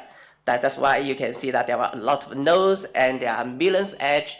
With such big data, we can give you a better answers. We can help people use the app and inject the heritage protection ideas during your trip. So when you are going to travel, you can always divide your trip into 3 parts, or we call 3 stages. That's how you, before your arrival, you need to plan, you need to collect information, what to do. And during your trip, you may just to see what you can find in the places you are going. But after that, you want to have some summarization. You want to recall your memory. And for us, we want to inject the heritage protection into the agent. And this is me. Well, I use some AI to turn it into some cartoon style. And before the travel, I was in the hotel and talking to the agent. And during the trip, the agent tried to give me more information about what I can see, what I can do. And after that, the agent will help me to recall my memory and inject the idea. And this is the real agent. That's me, just in the hotel. And I talked to the agent because the agent knows where am I. I just was near the old town and the hotel. So the agent will recommend me trying to go to the Mombasa old town, like the Fort Jesus, to have a good visit. And also, the agent will try to highlight the spatial information. You are travel, you need to know where you are going. So we have the route planning, and you know how long it takes, we'll go there, and whether it's in a traffic jam or not. This is how you to plan your trip in advance. And during your trip, you have your location recognition. When I arrive at Fort Jesus, you know that I'm just in the front gate, and it will give me the better answer. And we have multimodal input and output, so you can take photos, and the agent know the photos and will base on that and give you the better answers. And also we have the voice interaction, because in the trip you just don't want to look at your phone always. You just want to say something and you listen to it, and it won't interact your trip. And also we integrate with the map very closely. You have a real-time positioning. Then you know exactly what you are facing, what you are moving towards, and based on that information, the agent will give you the better answer. You know what's near you and tell you that what you can see. Because we have the spatial temporal map, when we give the agent what you see, like you take a photo, that was the photo I was taking just in front of the Fort Jesus. And I inject the information, I distill from Professor Kam that you know that just right in front of you, the left is the graveyard and the right is the police station. That's how we use a location and temporal awareness agent to help you to have a better tourist information, tourist experience. And after that, when we back to the hotel, we finish a day's trip, then you just relax and you can talk to your agent again. The agent will give you a summary and summarizing what you have visited today. And also, that's the goal of our agent is try to bring the heritage protection to you. So it will try to ingest some information that you can visit the UNESCO website, and maybe you can donate something to how to protect what you see, the great buildings today. That's the idea. And for a real working agent, we have a lot of possibility as well. And it's not just give you the text you can see, you get a voice as well. Also, we can display other models like images and videos alongside with the answer. And for example, when you are visiting a door just in the police office building, it can bring back the old memory, just like the old photos for the door exactly you are seeing. You can have a comparison, and you know that what it looks like and how it turns out to be today. Then it brings you awareness of you need to protect it. You can see in the next few years, and it's still great. And also, we have a lot of tools like the weathers and other stuff, try you to enrich your experience during your trip. And also, maybe you can donate something in the next course link. Okay, and you can chat with Mia Buddy and you can download it, but it is for Android at the moment. That's the real working app. So it's better to experience in the Mombasa Old Town, but you can use it anywhere. And I still have a little time, so I want to talk about one more thing. It's from a non-architect's perspective to designing a building. So I don't know how to design it. In the past, without AI, I just can't do it because I don't know the tools. I can't draw pictures. But now with AI, I can do it. So how I do it? I use an agentic loop. That's what we call loop engineering. I have the AI, so I give it a go. I want to design a building for the Mombasa Old Town, specifically the information center. And the AI just worked for me. And it starts with something really draft, and if you see it, it's just nothing. So I need to add more constraint on it. That, for example, you need to follow the law, you need to follow the price cap, you just can't make it too expensive. And we have validation. You just give it different rules, like the professors here, so professors can validate that it's doing good or not. And like the local resident, it will say that, well, it fits my daily needs, and it like the government workers, and it say that it follow the laws or not. So that's a validation. And also we need to give it a lot of tools, like the CAD tools, like the map tools, so you know the location. So within this loop, the AI do it a few more times, well, maybe 10 more times, because it's not you working, so AI can work always 24 hours. And after a few more, for me, it's about 10 loops. It gives me something acceptable, but from the professor's view, it may not be good, but for me, it's much better because I can't do it in the past, right? So that's it. You try to find the real, the map data, and select a proper site. I think that is okay near the harbor. The old harbor is not, you can't change it, but near the old harbor, maybe you can do it. So, and in the past, you just take a snapshot from the Google map, but now you can automatically get the real data and generate a vectorized map. Also, you can do some functional zoning. Well, for me, I don't know what it is, but it's okay. It looks like a house, right? It looks like a house. And you have the CAD and you have the Rhino to generate this for me. And I just didn't open anything. I just asked the AI to do that. And finally, we have the rendering. So we know exactly what when it was built, it looks like. And for me, it's fancy, right? But I'm not sure about from the professor's view what it looks like. But for me, it's kind of okay. I just spend 2 hours and spend some money on AI, then I get something acceptable. Yeah, better than nothing, right? So thank you. That's my experience. Thank you.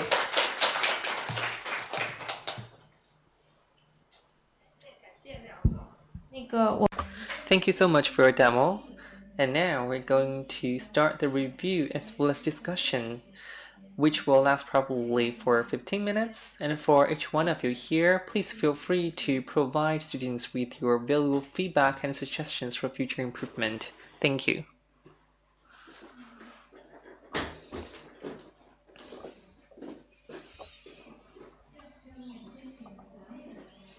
Maybe Chinese professors first, like Professor Yang Wei. Please use the microphone, thank you. I feel like this experience is so brand new to me as well, and for the students' work results as well as presentations, they are very nicely done, and they are so professional, almost seem like products demo, and the language is very good. And for each one of them, they have their own distinctive features. For example, for Mia Buddy, and I saw your souvenirs and free products, and we saw different characters of the users, and the features are so comprehensive. It's really impressive. For Onamusa, the other one, it's almost like a gaming type of experience. And the third one, it's more about exploration of the local craftsmanship. And maybe in this way, at a deeper level, visitors are going to understand the history better. And also, with 3 clues, we're going to demonstrate the characteristics of the buildings in a really integrated manner. And also, you can have the very stamp-based interactions with the users, and you have 2 characters talking to each other, very nicely designed. For AI's understanding, in that area, I might not necessarily be an expert, but still I would like to pose several questions for your further consideration. For example,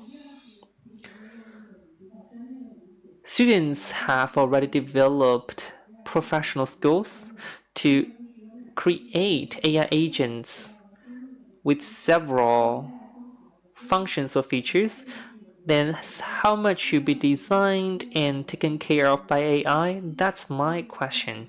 And then for my expectation, maybe for future visitors, right after their journey in the old town, or right after finishing the guessing, getting some souvenirs like stamps as well as post stamps, maybe it can be integrated with craftsmen, or if possible, could that be integrated with the local industries?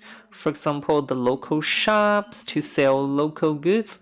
Maybe in this way, we can really integrate virtual app together with physical surroundings or setup at local level. Thank you so much. That's it from me. Anything else coming from the professors? Stephanie, maybe? Yeah, thank you. Thank you for this, these amazing presentations.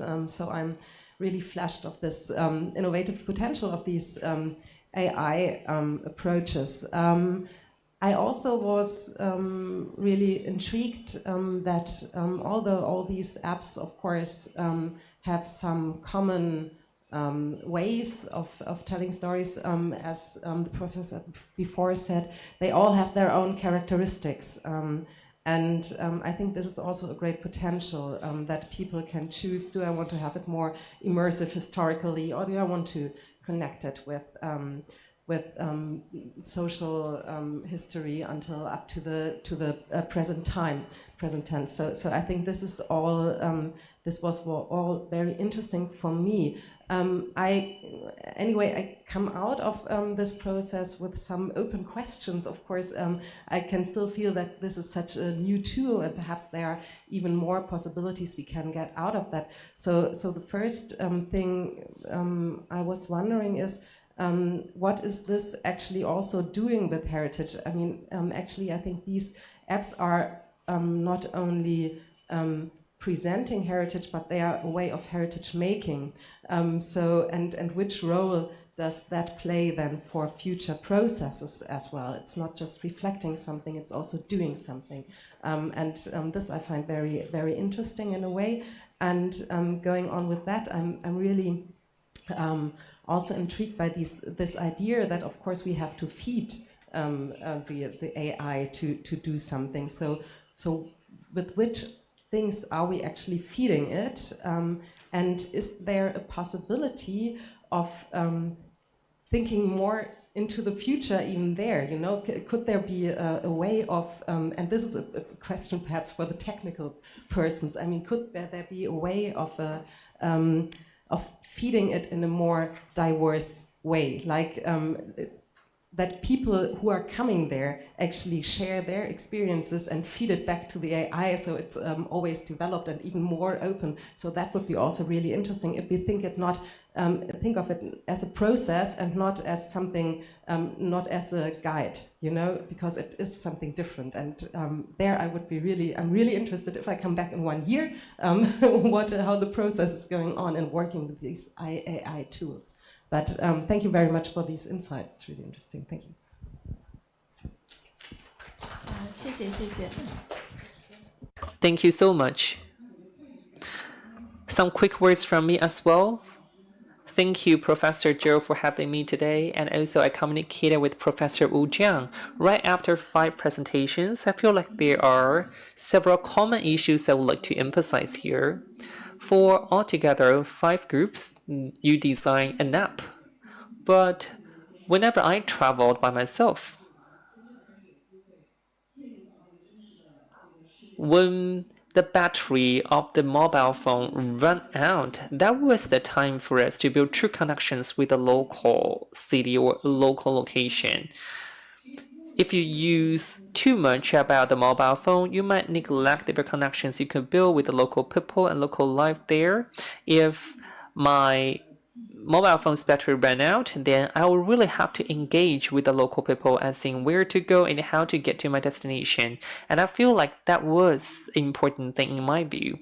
When the students are going to design an app, of course it's a metaphor, but also for new ways of operation, could we possibly get rid of mobile phone or maybe just design a new goggle or earphones? Maybe in this way we can still shy away from the intensive use of mobile phones and build true and deeper connections with the local city. I know for many of you, you want to create like gaming experience or interaction with agent or chat with agent to really enable the experience, but I feel like in this way, some of the historical information might be more fragmented by using mobile phone only, while at the same time, you haven't really identified your target users. You simply take yourself as a target user. Maybe just like for ordinary user like me or Professor Wu Jiang, we might not necessarily want a gaming experience to interact with the local culture or connotation. Maybe in these sense, you need to think about different users might just have different demands when it comes to the use of your app. And that's my concern I would like to share with you. Thank you. Thank you so much for having me today. It's really mind-blowing and amazing. And if I may, I would like to share my comments with you if it's okay. First of all, for such a design this time, it's a combination of physical design together with non-physical or AI-related design, and I feel like the design has been upgraded while at the same time the students have demonstrated their clear train of thoughts, and I feel like that's going to be a new possibility for our future design work. And back to the presentations just now, I feel like they are good really. But here's my view, as in how to improve everything you do in the future. First of all, for AI's technologies development, we're gonna just make sure that everybody might have access to different codes by the introduction of AI agents. In this way, we can make the entire playground equitable for different users, and in this way for daily life of ordinary people, they can be a part of our AI design. And then there are 2 things to this app. Of course, one is for visitors or the designers, and then on the other side it can also connect itself to the ordinary local people there. We simply want to bring the local people's physical setup to the app. And I feel like that's actually the foundation of the app. And that's the first point. And then secondly, could we possibly introduce a time frame here that is for different spatial design or different experiences in different physical space? Could we possibly see the comparison between the past, the current situation, as well as the future scenarios? Maybe with the timeline, we can see the continuity of the history, and also for daily transaction or daily communication, we can make everything closer to people's daily life. And then for the spatial part, could we possibly have information of different spaces of different countries or regions so that different civilizations can learn from each other? Maybe for Chinese tourists, they might have Chinese wisdoms that can be contributed to the local development of Mombasa. And in this way, we can bring together the local people together with the tourists coming from the entire world. And that's my idea of mutual learning among different civilizations. And that's it from me. Thank you. Professor Wang, please. Thank you so much. Indeed, it's impressive. That's actually a new media or new content that have already been embedded in our design of curriculum. I feel like it's quite necessary, while at the same time, that's something we'll really have to do at the moment. But as seeing how to introduce the new elements in the curriculum, we're still on our way of exploration, the possibility in this regard. Secondly, for our students' presentations, I see your uplifting mood, while at the same time, it shows that students coming from architectural background, you boast your potentials. As long as we can draw their attention to new things with the careful guidance of our mentors or teaching staff, they have the very ability to present something that's so good or even good enough to go beyond our expectations in the first place. I feel like the high quality of students' presentation is a demonstration or a proof of the high quality coaching we have from our teaching staff. It's not just about students' work only or students' interest. I feel like it's underpinned by all of our teaching staff led by Professor Wu Zhang. And it is because we carefully put together everything for the curriculum, we have such a very good output, judging from the performance of the student's presentation. And then as for the demo coming from metro data, some engineers, they know technology but not necessarily know everything about drawings, but with the help of AI, engineers can do drawings themselves. And then if that is the case, what could an architect do really in the future? I'm so curious about that really. I feel like for the first half of the presentation and interaction, together with the second half of the interaction, form an entire entity of the morning session. And the core to that is what we could do as an architect in the future. Should we make full use of the state-of-the-art technologies? And for engineers, could we equip them with the relevant architectural knowledge to enable them to be a better professional in the future? And I feel like that's actually the question we need to constantly think about when it comes to our future cultivation of talents. Right, thank you so much. Thank you, Professor Wang. In the interest of time, we'll have to stop here. As mentioned by Professor Liu, obviously for the AI agents demonstration by our students, it's actually supported by their hard efforts in the entire process. And how should we really interact with AI? It hasn't really been mentioned by our students. After rounds and rounds of talk with AI agents, they finally worked out their presentations, and here is the process. And for our curriculum, it's actually supported by our AI companion agents, and therefore students focus on AI companion type of agent, but you have just mentioned it could really be integrated with different equipments and their extension in both the temporal as well as spatial dimension. That's really something we could look into further into the future, but in the interest of time here, we haven't really touched upon them, but hopefully they could be really thought-provoking insights for our students. Without further ado, I would like to naturally move on to the individual presentation made by our students. And I hope you can show us your design concept. For the achievement is just one small part of the final presentation. Let's start with Xu Nuoyuan.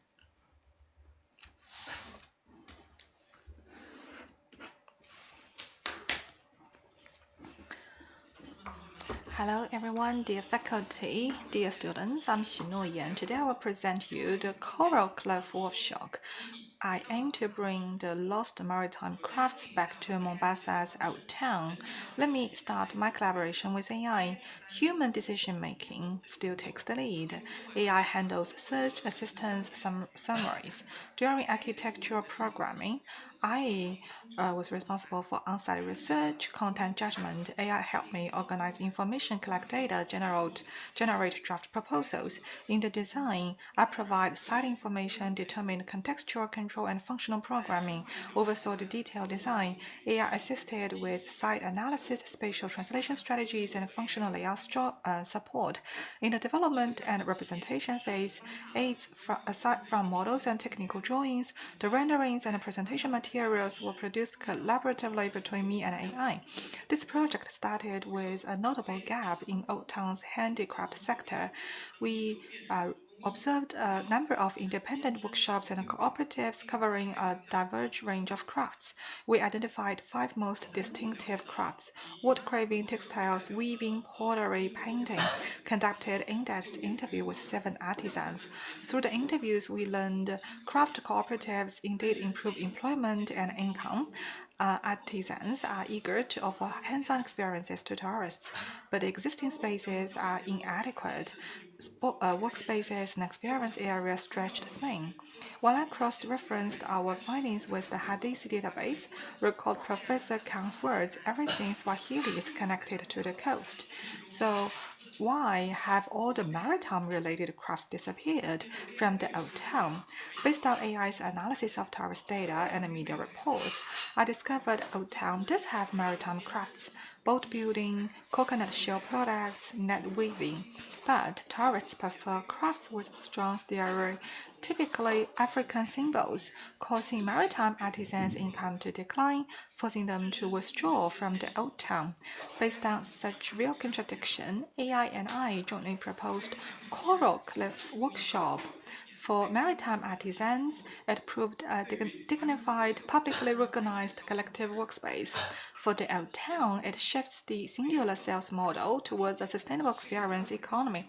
For tourists, it upgrades cultural understanding from passive to active participation. I fit my research notes, program requirements, alternative site opinions into AI. After synthesizing and my own judgment, we select this site. It is adjacent to Mombasa Club's Gable Wall, connects to the road where the Mandarin Mosque is located, leads to Arab Garden. It is suited to serve as a culture node at the end of the tourist route, allowing visitors to gain a more complete understanding of Swahili maritime culture. After that, I began addressing the building's niche relationship with surroundings. I fed data on neighboring buildings' heights, functions, and forms into AI. But AI's ability to recognize scale is poor, so I manually adjusted the control lines based on the actual sight lines and spatial perception. On the left is a white abandoned building, has no connection with the old town. It is called by locals the worst building in the old town. I chose to demolish it, creating an entrance plaza at the intersection. At the northwest corner, I deliberately set back the space to serve as a material storage area and independent logistics entrance. This divides the site into 2 main functional zones. The building forms a slight angle with the main tourist path, creating interesting sightline variations. For passive energy efficiency, I utilized variations in the alley weights to create pressure differences, channeling cool sea breeze through building during the day. Here you can see it has a side level difference of 1.8 meters, so I adopted a split level layout to absorb this height difference. Since the site is surrounded by taller buildings on 3 sides, the architecture inevitably takes on an introverted character. AI and I reviewed the academic literature, extracting the classic spatial sequence. Based on the functional requirements, AI and I planned this curriculum.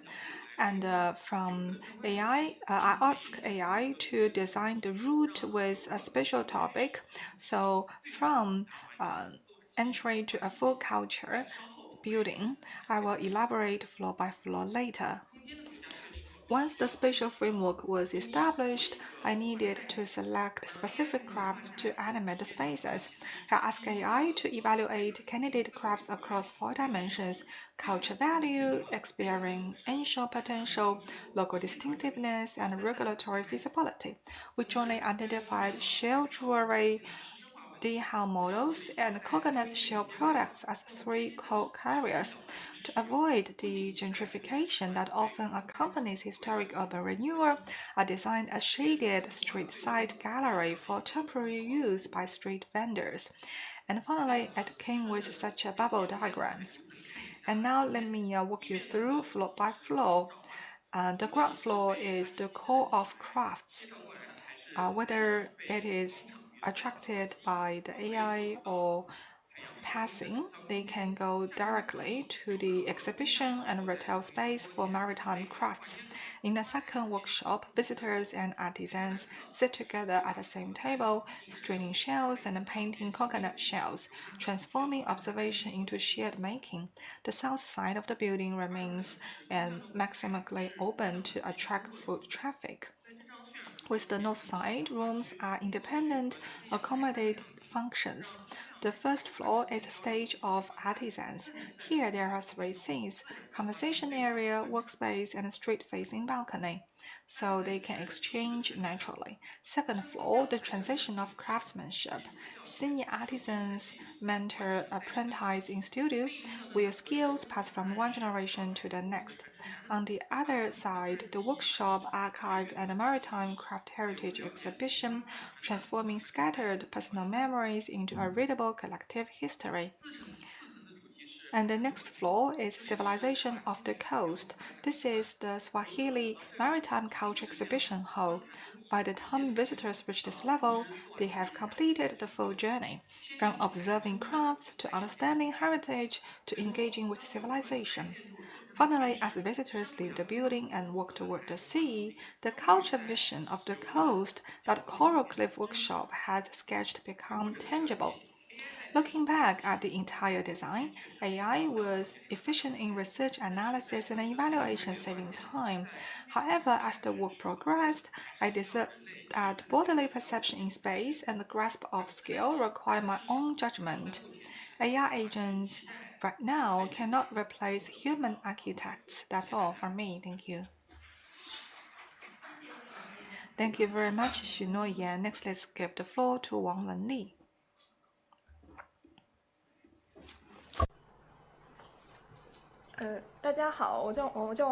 Hello everyone, I'm Wang Wenli, and today my topic is tidal market, a design proposal for conservation and regeneration in Mombasa's Old Town.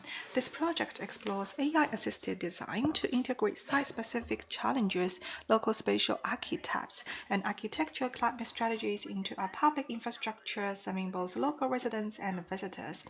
First, a brief overview of my AI-assisted design workflow. AI participated throughout the project, from initial research, concept generation, functional planning, massing layout, spatial development, climate responsiveness to final representation.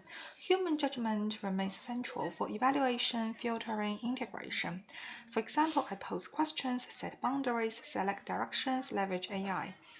And here you can see this is located in Mombasa's Old Town, surrounded by densely packed historic alleyways and heritage buildings. One side faces a major street, offering high public visibility.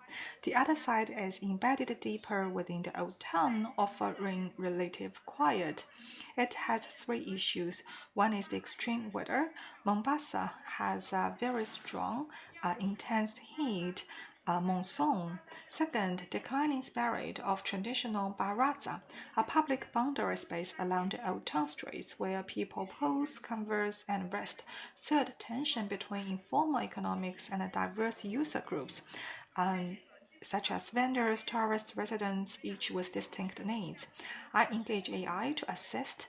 And now the problem is, how might we design a public space that responds to climate, sustain the Brazza tradition, accommodate informal economic practices?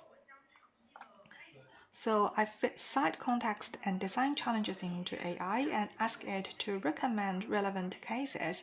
AI does not just deliver ready-made solutions, but broaden my reference scope. I then manually evaluate which case proved useful, like which address climate adaptation, which could be transponded to Mombasa's old town context. During conceptual generation, I drew inspiration from Maasai market. It is a tidal market. It, like tide, would come and disappear at different period of time with strong self-organization capacity that fosters interaction among locals, vendors, and tourists. So I named this project the Tidal Market. Tidal does not refer to coast, but a mode of spatial operation.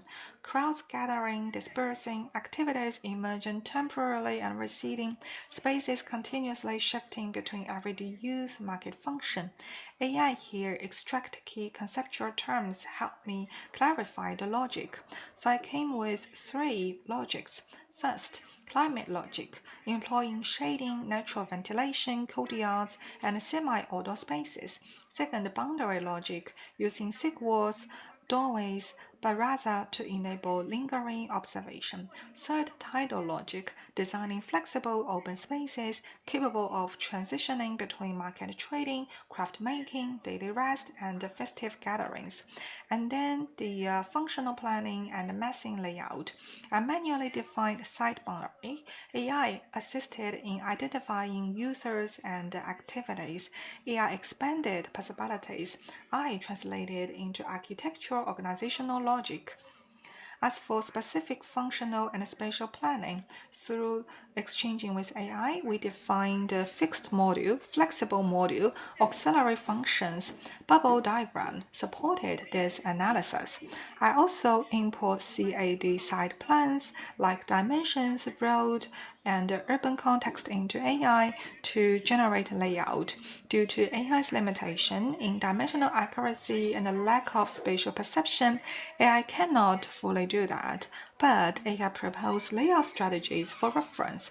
We have 4 strategies: a street-facing open market zone, central breathing courtyard, internal craft production area, and node-like activity spaces. The first round of manual synthesis from such layout suggestions from AI, I did not directly go to the final scheme. Instead, I reconfirmed spatial relationship and functional layout to verify, because AI helps to come with different ideas, but the overall spatial scale, bodily experience, these can only be done manually. And then we go to the spatial development phase. First, for the roof. Here you can see these are AI-generated possible roof configurations. Roofs in Mombasa influence not just appearance, but also shading, heat dissipation, and rainwater management. Also, here I ask AI to generate various facade opening strategies, like continuous arcades, small-scale window open, deep-set windows, and street-facing interfaces. Also, I ask AI to come with different materials so to help me establish the visual language. So I go to the second round of the scheme. After earlier filtering, I return to Rhino model and master plan and finalize spatial relationship. The buildings unfolds along the street with interior organized through courtyards, and its massing strive to harmonize with the surrounding urban fabric. For the ground floor, open market, activity zones, central courtyard, craft workshops. Second floor, corridor. Third floor, rooftop garden and platform-based activity areas. This is not a closed box, but a continuous public space composed of streets, courtyards, and sick wards. And next, different scenarios. The first is the daytime market, second, craft market. These are different formats under the same scenario, so they show different activities. Like right bottom, this is during known activity, so they can chat with each other. And it can also turn to festivals and gatherings for sharing. 它在开放的状态可以连接街道，那封闭的 For the same market space, they can connect the street when open, creating a fluid public interface. When more enclosed, it can really become an intimate gathering area through fabric curtains. And then for floor number 1 and 2, they can interact with each other. And also, it provides a quieter area for lingering, and people can just stay here communicating with each other. And when it comes to the very workshop area, it emphasized thick walls and climate adaptation. The deep window openings and ventilation shafts within the thick walls allow for handicrafts and textiles. And for the courtyard, of course, it's gonna be the very core of the entire building. It provides natural light and ventilation. And for the very skywalk, it connects different spaces and allows people to view the courtyard and mark while moving. And everything I have just mentioned is underpinned by the GPT work. For the previous all those organization, it's not merely functional, it directly corresponds to climate strategies. For instance, courtyards are used for ventilation and heat dissipation, thick walls provide thermal insulation and create deep shade, and we can really see the very climate analysis logic here. And also for the very central space of the market, open interfaces on both sides of the building introduce fresh air, creating a through draft inside. As warm air rises and accumulates, it is expelled through high-level opening and skylights. And also for the thick walls on both sides, it reduces external thermal disturbances, while the sloped roof facilitates the upward movement and expulsion of the air. And also when it comes to the very window openings in the thick walls, it provides makeup air, while floor openings connect the air between the first and second floors. The stairwells vertical space facilitates the rise of warm air, and the ventilation tower further enhances upward airflow through stack effect, ultimately expelling heat via skylights at the top. To conclude, we believe for tidal market, it's not just a single function marketplace, but rather a tidal public infrastructure that continuously shifts between everyday life and festive occasions, locals and tourists, transaction and lingering people, climate adaptation and cultural continuity. With AI assistance, I'm able to organize issues more efficiently, expand case studies, simulate scenarios, and refine expressions. And that's it from me. Thank you. Thank you, Wang Wenli. And I want to tell you that you got a scoring sheet right in front of you. You can give score to each one of the individual student, and there will not be tea break because the refreshments have already been put there on the table for you to enjoy. And without further ado, over to the next speaker, No Mu Ling. Hello everybody, I'm No Mu Ling. Based upon the very AI agent, in the next half, I'm going to brief you upon Old Town Tourism Information Center.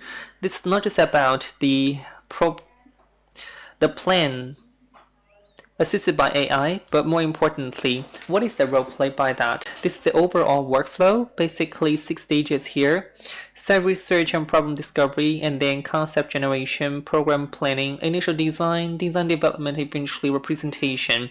And AI basically plays a very important role from the stage 1, 2, and 3. And as for the design, it's actually done by manual work, and later I'm going to make the presentation following this logic.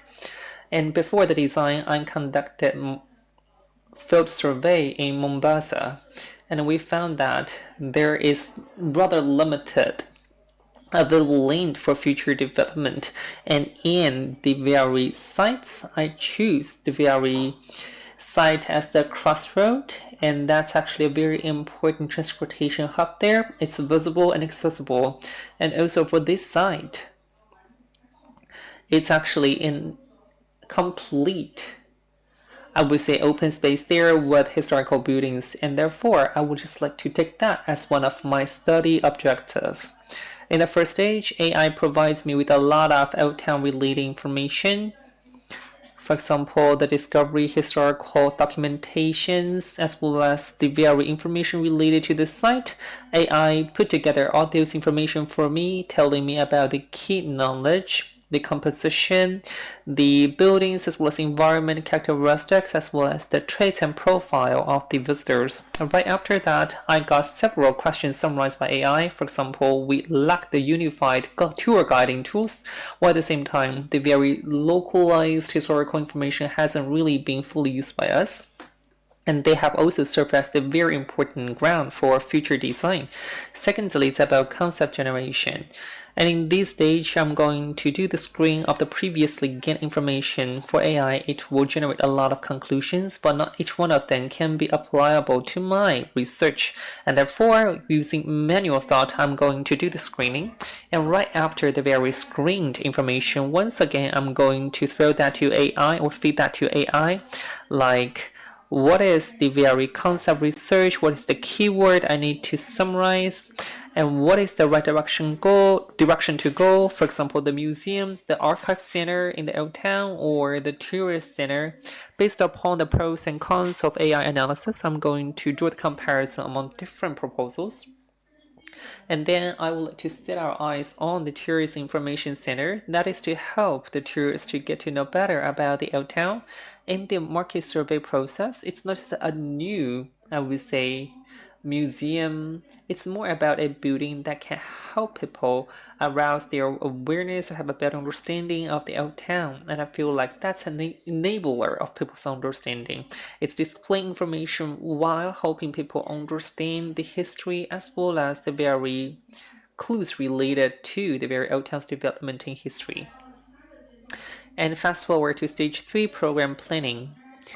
And in this stage, once again, I use the very concept as well as the very analysis feed to AI, and then AI is going to do the inference and deduction of the very features. For example, they help me to analyze different users. For example, we have 3 user groups: the casual visitors, the curious explorers, as well as educational visitors. And therefore, as a result of that, they can really iron out the very chart and table for me. And you can see the program planning related bubble graphs here. For example, we have all kinds of different features here, like the orientation, exploration, interpretation, and service provision and stay here. And with all those 5 modules, it's basically a whole visitor journey all the way coming from the very exploration to experience. And fourthly, it's about initial design. It's actually done by human work. And then you can see I'm going to really do the design by myself, and with the help of AI, I know the distribution of different functional areas in each one of the building. And you can see this is actually the 3-floor function diagram on the left hand side.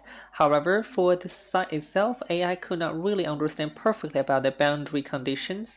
Usually, it might just go beyond the very boundary or do something inappropriate or not in line with the local conditions, and therefore it's just a reference, not the finalized proposal.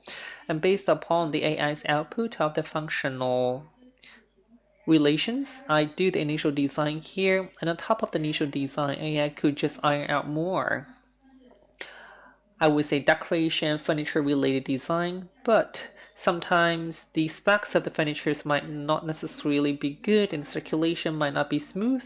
Therefore, once again, the initial design phase still requires manual intervention if necessary. And then for the 5th stage, it's about design development. It's done by me, be it for modeling as well as the details to be finalized. We haven't really engaged too much AI work in this area. It's basically about using AI to really work out some of the final details based upon my own design work. And finally, it's about representation. We have seen really high level of engagement of AI. Right after rounds of engagement with AI, AI could already understand everything about the very architectural characteristics, material characteristics of the very old buildings in the old town. All I need to do is just to give the prompt keywords as well as the pictures for the purpose of rendering to AI. And then I constantly revise my details as well as prompts. I do not really have to get a fully detailed model, but still I managed to really work with AI to really increase my work efficiency to get things done. And finally, here are some of the takeaways in the entire project.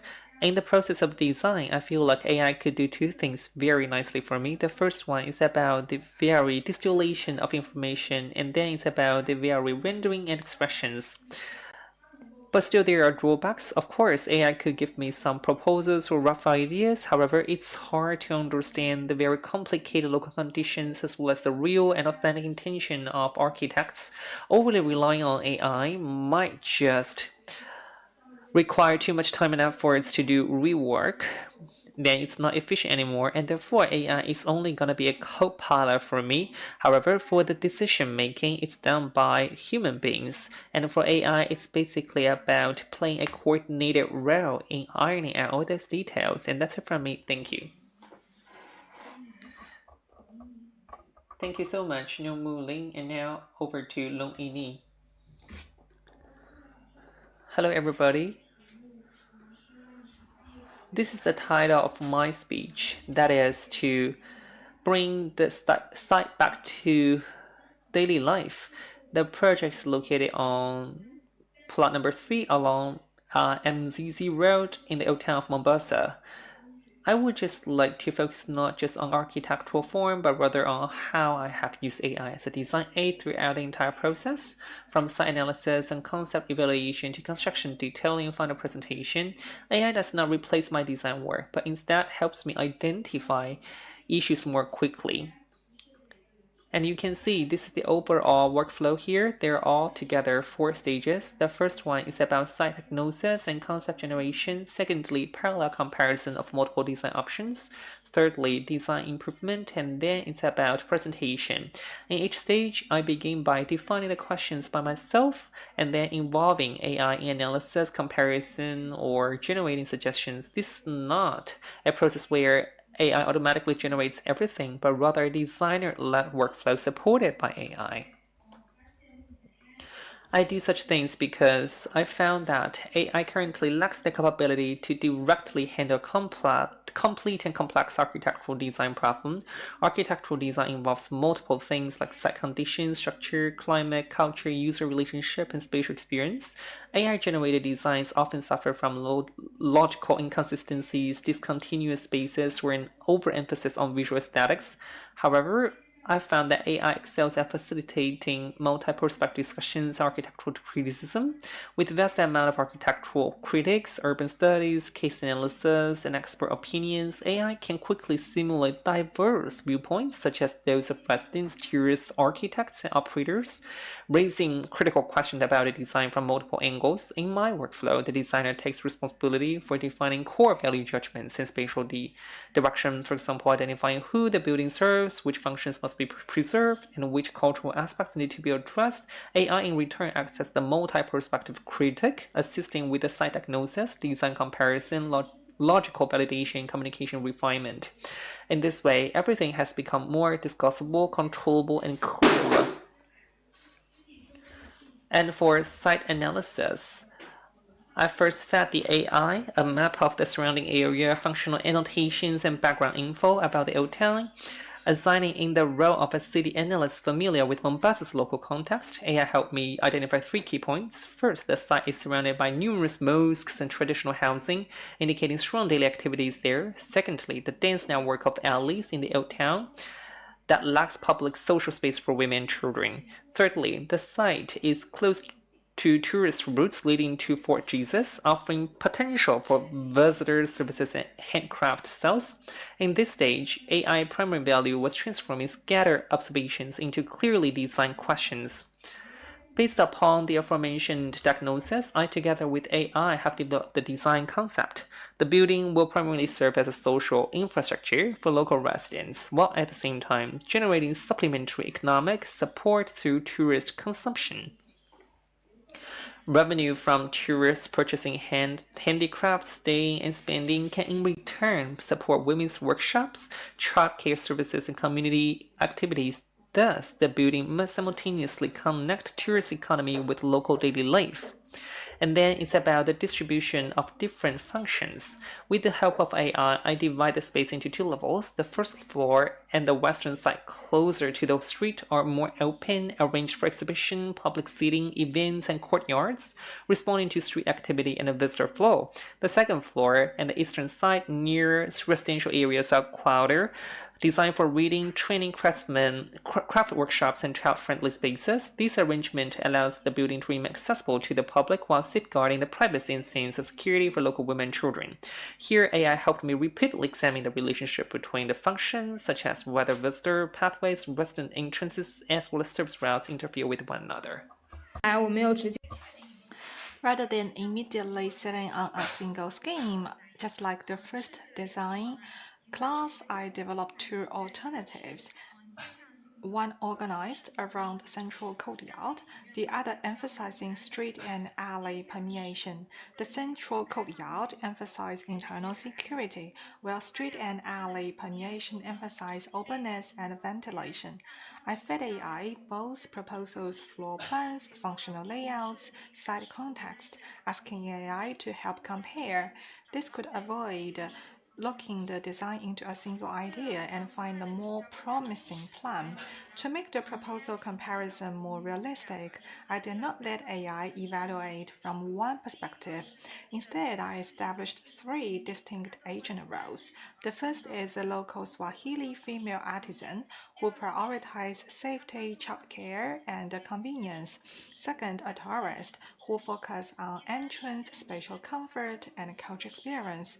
The third is an architect who focuses on climate, circulation, logic, and construction practices.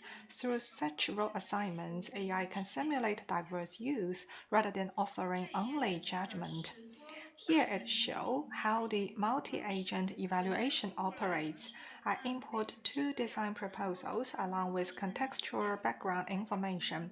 Three agents evaluate from their perspectives.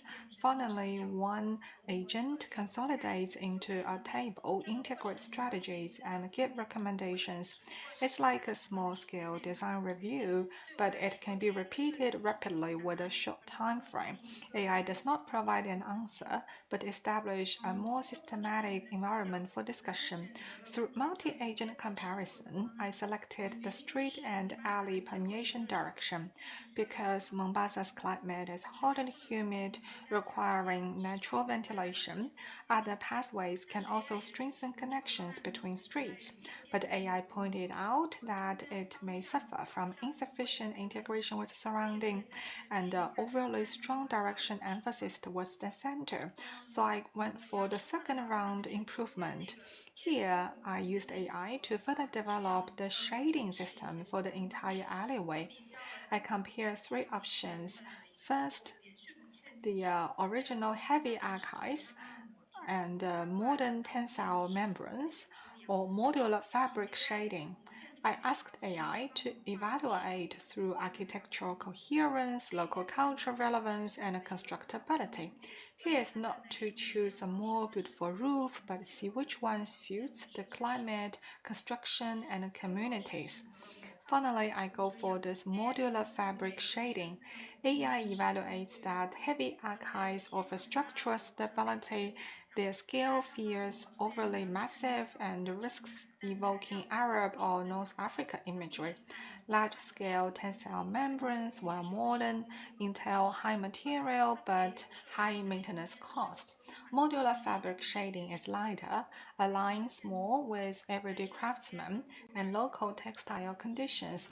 It enables community participation in weaving and replacement, resulting in a low-tech, maintainable, and architectural assembly. Here, this is the final floor plan. Ground floor accommodates open functions, including a multi-purpose activity area, exhibition and retail zone, training area, service space.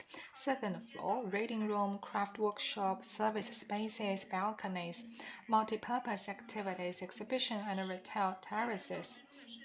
Here you can see it is not direct AI output, but a reintegrated outcome developed by me, like my site diagnosis, scheme comparison, construction. AI provides evaluation, yet ultimate spatial organization remained under the design's control. Here I envision the building as a community alley where people can pause and linger.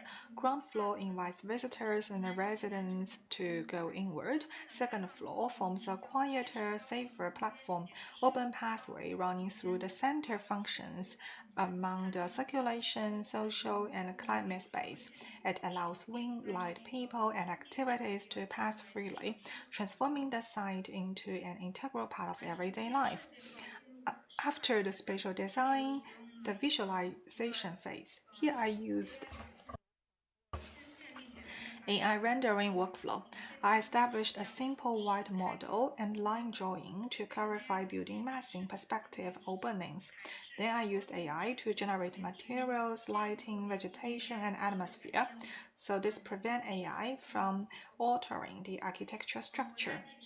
In my prompt, I specified viewpoint, time of day, wood material, fabric, tropical vegetation, and human activities. AI helped transform an abstract white model into a skin much closer to the authentic photographer. Finally, I would like to summarize the role of AI in this design. AI is not a machine that replaces designers, but rather a multifaceted mirror. It helps me conduct site diagnosis more quickly, simulate the needs, compare, and refine. Yet, it is still the designer's judgment, like the site, culture, climate, people, that determine the architecture value. I hope in the future we can, with the help of AI, come with more socially meaningful buildings. Thank you. Thank you. And now let's turn to Shen Yan. Please control your time. Thank you.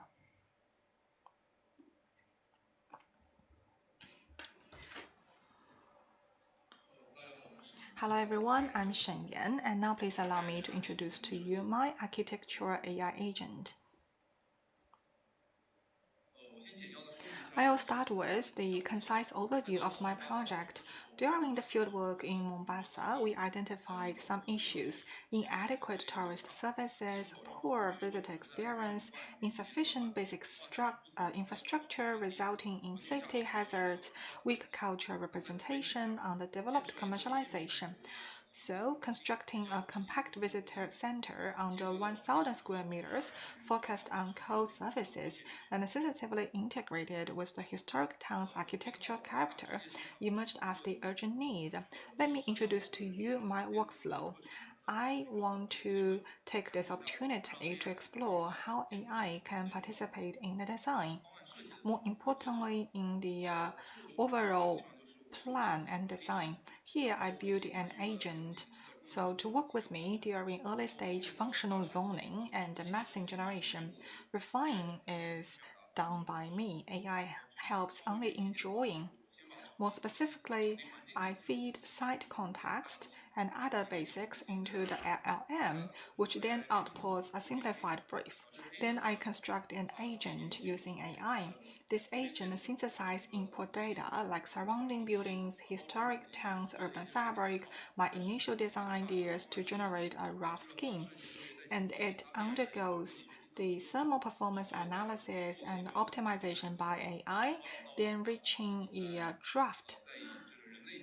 And then, based on a human architect design experience, I do the detailed designing. And now let me introduce to you step by step how I implemented this AI-assisted design. First, how I derived an AI-generated preliminary massing directly from the brief. Let me start with my idea here.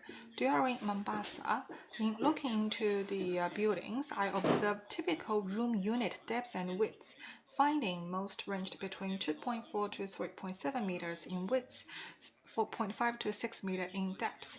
So I hope my work's spatial scale experience is consistent with the Mombasa's old town, so requiring new architecture to align with the old town's spatial proportions, enclosure qualities, and human scale relationship.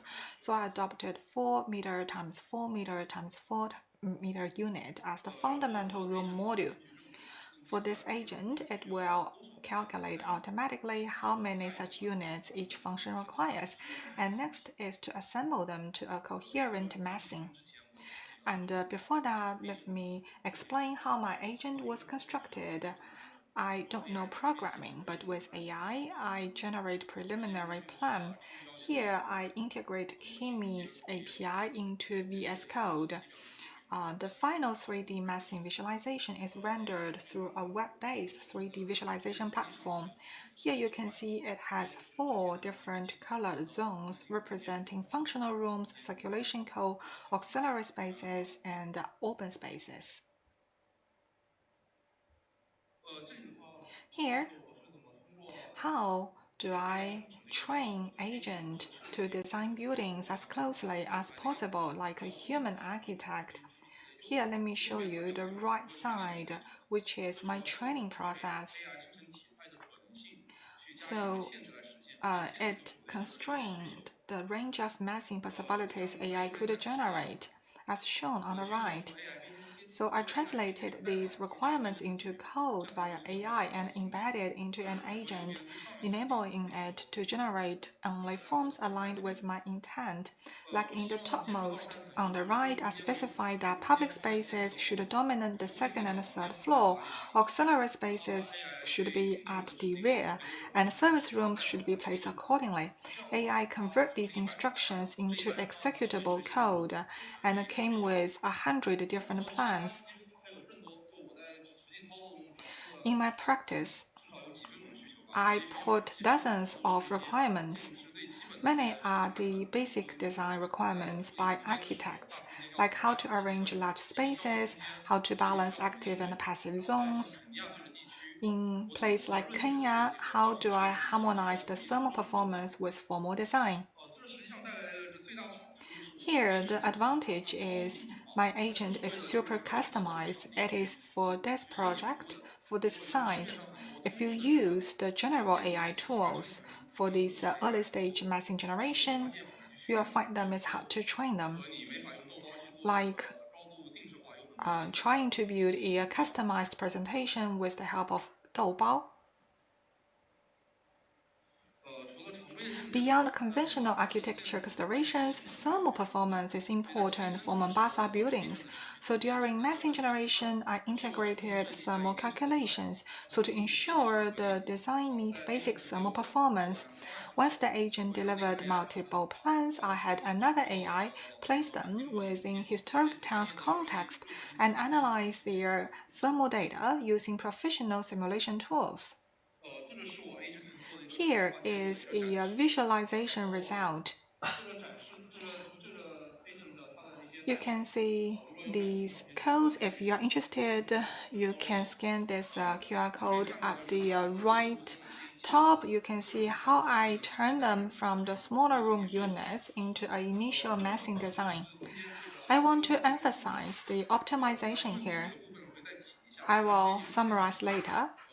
Due to time limit, I give one example. Initially, I want to show you the process to you first. I notice AI frequently generated isolated islands, but it's hard to do the floor design. And then I think I omitted instructing it to ensure continuity among masses. So there are many ways to optimize. And next, based on the initial plan, I further illustrate, like the top left given by AI, and then this shows how I optimize step by step. Major changes include optimizing the circulation paths for 3 exhibition levels, adjusting the atrium's shape to improve the plan's logic. Because AI only put the functional zones and the massing, AI cannot make it clear how do they coordinate with each other. It was the traditional optimization on the original floor plan. This is the AI-assisted detailed design. This is the final Mombasa Old Town visitor. It is consistent with traditional Swahili coastal architecture. It employs off-white lime plaster walls paired with large-scale Swahili-style perforated timber screens and small wooden balconies intended to visually align with local historic buildings. On the right, I show you the prompts I used when presented the design and simplified. This is the optimized technical drawings. Here you can see internally flexible dynamic atrium, double height spaces, enriching spatial variety while maximizing stack effect ventilation. I made minimal modifications here because I've already considered the atrium's shape. For such an open exhibition space on the third floor can be closed off to conserve energy. Here are other technical drawings and renderings. I found AI's grasp of scale notably inadequate, requiring considerable manual adjustments. And finally, my takeaways. With the AIs helping my design, I feel like the AI is not capable of doing everything fully on its own. And as for my thought, might not have to be a part of our design work for architectures because we feel like on site there are a lot of restrictions, less specific details that could not really be considered by AI. It could only give us a very draft on the basis of which we can do draft as well as bubble graph, but for the actual work it's actually done by me.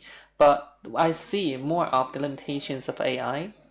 And later, I feel like AI could just be used in standardized design for example, residential buildings or other, I would say, standardized buildings. However, for architects working out on drawings, AI could really come in handy. I feel like for such a curriculum, it's a very good attempt and making me to really have a very unique and valuable experience by working together with AI.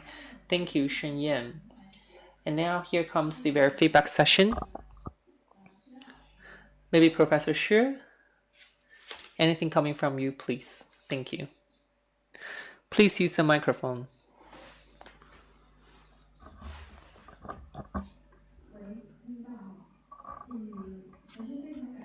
Right. First of all, thank you so much for having the chance to see your joint efforts. Coming from both students as well as faculty members, I feel like I also learn a lot from it. It's really refreshing and eye-opening. For me, myself, I led a co-design module in this semester. For the first half that is centering around AI agents, I feel like when I go home to my university, I feel like I do need to bring the new ideas and new approach to my students on campus. And in these chance or in this occasion, I would like to share some of my ideas with the students as well as teaching staff alike. For the first group, that is for Wang Wenling and Chen Hongning,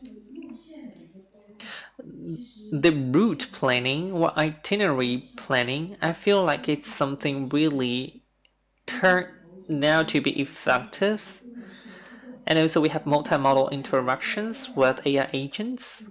And then for the second presentation made by Long Yini, I came to know their immersive experience and also the Q&A or chat between AI agent with the users. It's how they're going to build connections. And in the third presentation, it's about storytelling, resolving all those issues and problems identified on the ground, and also souvenirs could be bought on site as well.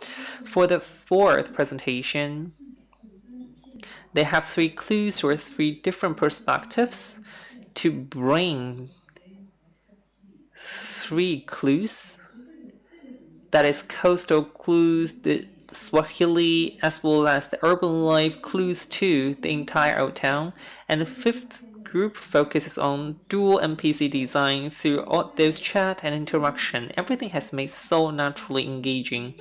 With their hard efforts, I saw their own unique starting point in getting things done in their presentation.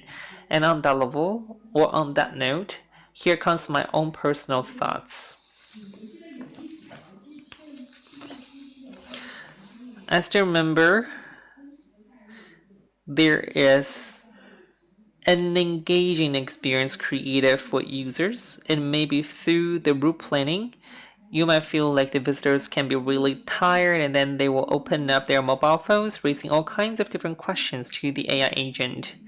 The role, their age of the users all matter, and the duration of their stay matters, and what is their identity also matters. And there should be some special questions that could be answered by the specific users. Since it's a little old town, maybe there might just be transportation issues or demographic related issues, and you need to figure out the right positioning of your product. For example, during the peak and not that popular season in tourist, we have to know maybe differentiated approach might be taken here. I let some students as well. They might just consider so much more than us when it comes to social dimensions. For example, they try to stay a little bit closer to the practical conditions of the society.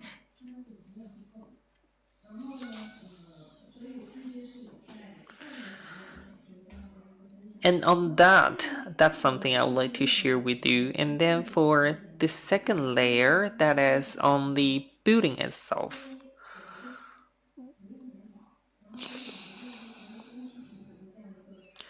I feel like you have done a terrific job, and based upon the design studio final review, you basically combine offline observation together with online use of AI. I'm so curious about one thing. Based upon your AI agent design, online literature review, together with your on-site field trip, including your cultural and experience-related insights formed, would you just revise the previous stage of work? And maybe at the community level or the city level, you could just analyze the very public spaces there. For example,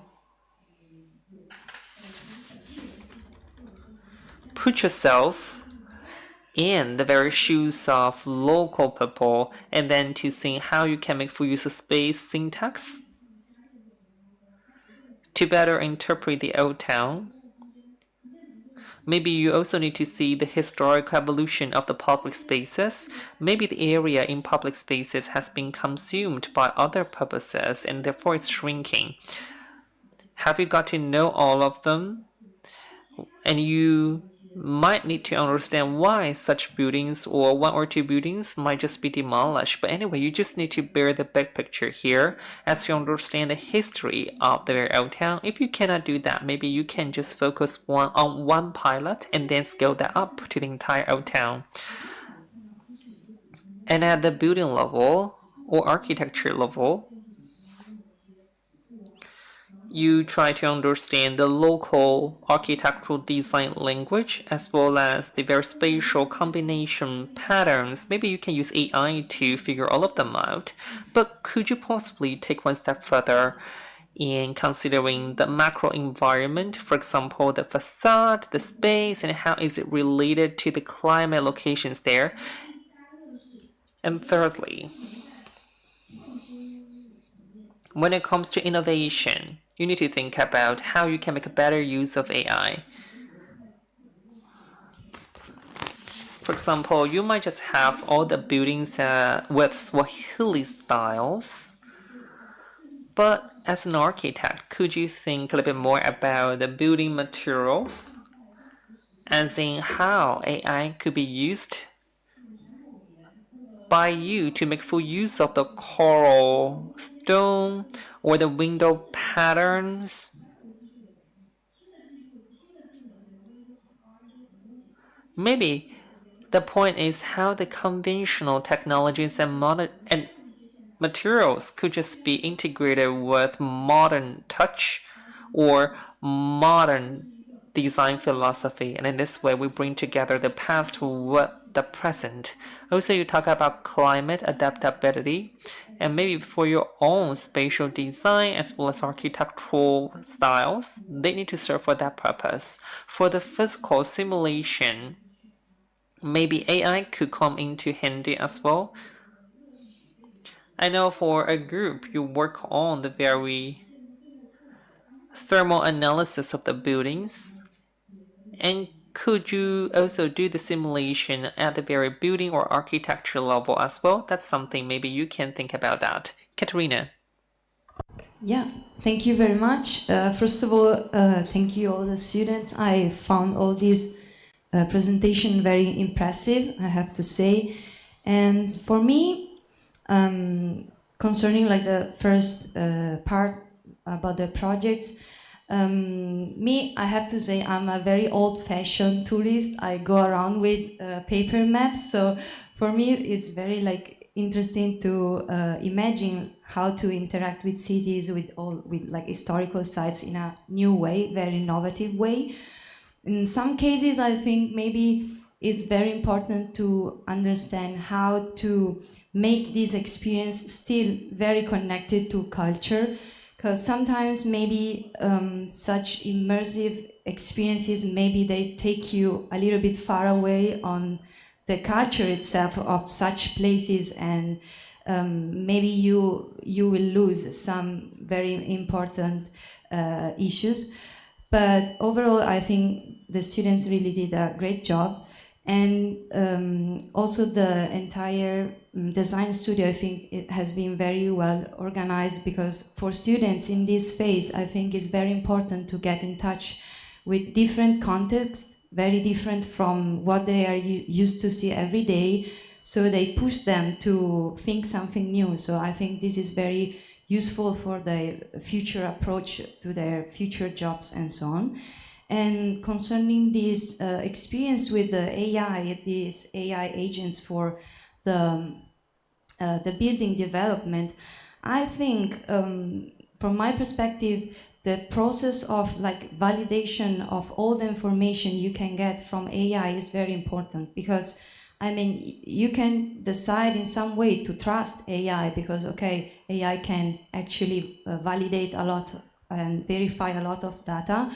But I guess it's very fundamental for young researchers to also have this critical way of analyzing information. And also, I would be interested to know also if students maybe had the chance to get in touch with the local planning regulatory framework, because sometimes we have very big plans for maybe new buildings or like new master plans, but most of the times we have to deal with the regulation, you know, with also what the local politics and local planning framework are telling us.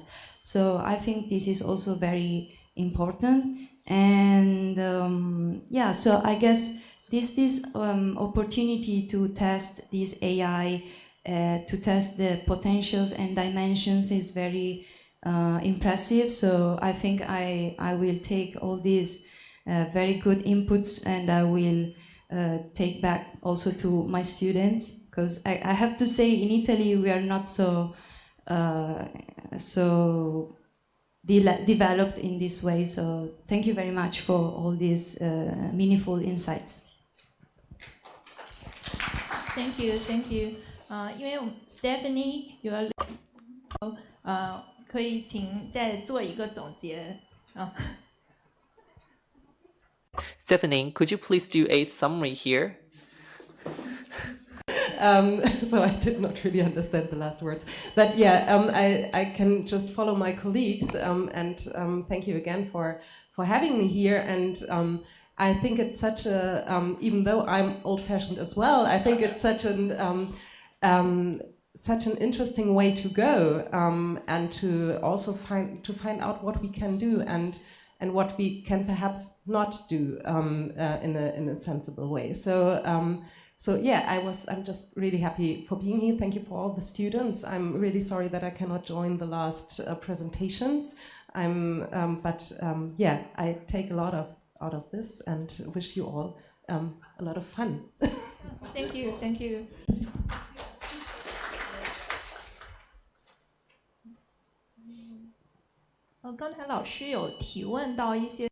Okay, so there are questions about the AI agent improvement on site and response from students. Maybe Chen Yan, any comment, any response? Let me briefly respond. For example, to take our group as an example, we are around the handicraft craftsmanship. Before we went there, it was more based on our survey and internet information. But when we went there, the on-site discussion, we would know more for these craftsmen, how they deal with the heritage and the way of craftsmanship. So, like we said before, we hope the local experience can be we interact with locals and put down phones. So that's how we adjusted our AI agent after the on-site discussion. We want to have more connection with local culture, entertainment, tourism. That's how we respond. Thank you. Thank you. Okay, as for the regulation part, Professor Klanda is very familiar with the old town. So in terms of regulation, Professor Renlund provide a lot of suggestion. Later, students may give more feedbacks. Okay, next student, Chen Xinyan, please. Hello, I'm Chen Xinyan. I'm glad to share with you my AI-assisted architecture design project titled Intersection Generate, a craft and community center located in the heart of Mombasa's Old Town. This shows my strategy for AI-empowered design. By building the multi-agent workflow, I enabled AI to play a role similar to that of a committee architecture design. Through 6 rounds of design iteration, I control the inputs of data, case studies, and content. With targeted visual outputs, the architectural programming and scheme design took shape. Well, for me, the relationship between architect and AI shifted from AI being a detached tool to the architect becoming the translator and expressor of the AI's output. I chose a disused parking lot at the center of the old town. The experience of approaching the site from the front and from the back is distinct. 3 factors here: the height to width ratio of the street, interface between open and closed space, presence of semi-open spaces. So we feel 2 distinct street spatial modes, work and life. Situated between 2 experiences, this site should be a significant node in the old town. The current vacant conditions result in a low sense of spatial belonging for locals and a low level of spatial comprehension. On a larger scale, we find the site itself is a major intersection. It lies between low-density tourist area and high-density residential zones. For function, it sits between craft commercial activities and collective housing. For interaction, it is the convergence point of 3 activity axes: work, daily life, and seaside recreation. So the old town needs such a spatial node to mediate identity and pace. This is the meaning of intersection. Confronting the actual site, grounded in the core relationships here, I need to focus on scale, regulatory planning controls, and the surrounding entrance. These elements ultimately shape all the speculations and imaginations. Hadisi told vivid stories through the alleys of the old town. Mombasa's old town is where everything speaks, but few truly listen. So I decided to keep craftsmanship as the central theme and let story to be the conceptual thread. I want the design to be the behind-the-scene effort to become an important chapter in storytelling. This is the generator. It is a story generator. I want to create an intangible culture Cultural Heritage Center that integrates craft experience, retail, and exhibition. We are also serving as a community hub that connects with adjacent housing. And for tourists, for craftspeople, for local residents, different stakeholders always have different voices. For the old town, what truly matters are building regulations, thermal performance, cultural context, and whether the project can infuse vitality.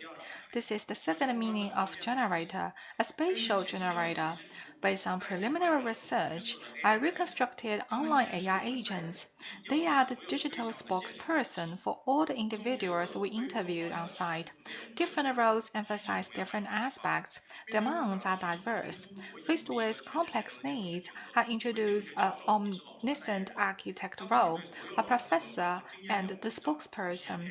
This agent possesses comprehensive knowledge as well as extensive experience in architectural design case studies. This role is responsible for synthesis, decision-making, and design. This is my workflow, 6 rounds, from early-stage programming and requirement gathering to mid-stage 3D conceptualization, finally to later-stage detailed drawings and note generation. Each stage, the workflow initiates a round of discussion and planning based on the current design. This responds to the earlier notion of everything speaks. First, I set up a framework. For the contextual input, I prepared site, previous design studio works, local site environment analysis, and case studies. All of these became the reference material for the AI workflow. For the first round, starting from the site's background information, different stakeholder agents generated prompt controls based on on-site research, and after the architect agent's analysis, a phased functional bubble diagram was generated, illustrating the initial spatial requirements. From the second round, the agents were connected to the Mombasa knowledge graph and began reviewing the preliminary design from first round. Under the architect agent's coordination, a functional conflict analysis diagram was generated, showing which demands were accepted, rejected, or coordinated. After multiple rounds, we identified several recurring strategies. They became important contextual references guiding the next step.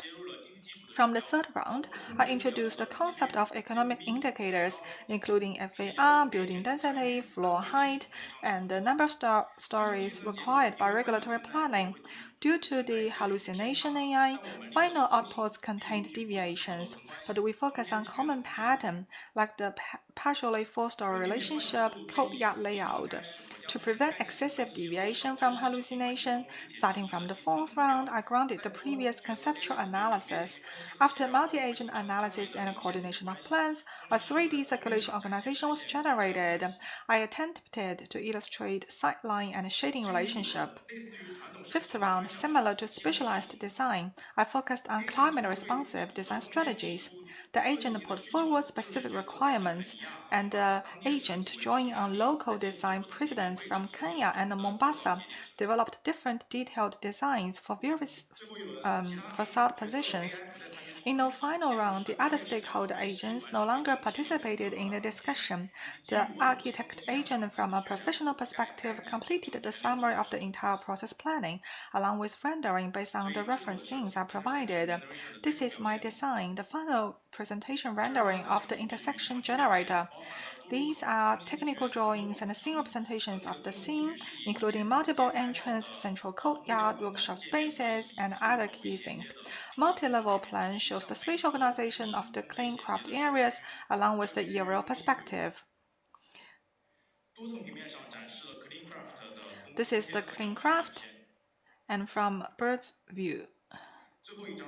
Last, the sectional perspective reveals the overall internal spatial relationship. These are all from me. Thank you. Next, Liu Shaoshuai, please.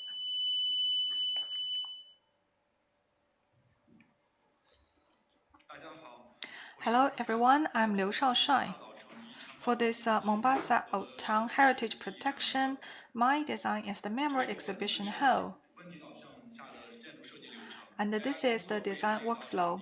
AI participates in the design, problem identification, solutions, spatial layout, and generation. AI provides optimization and comments, and I continuously provide values and make decisions.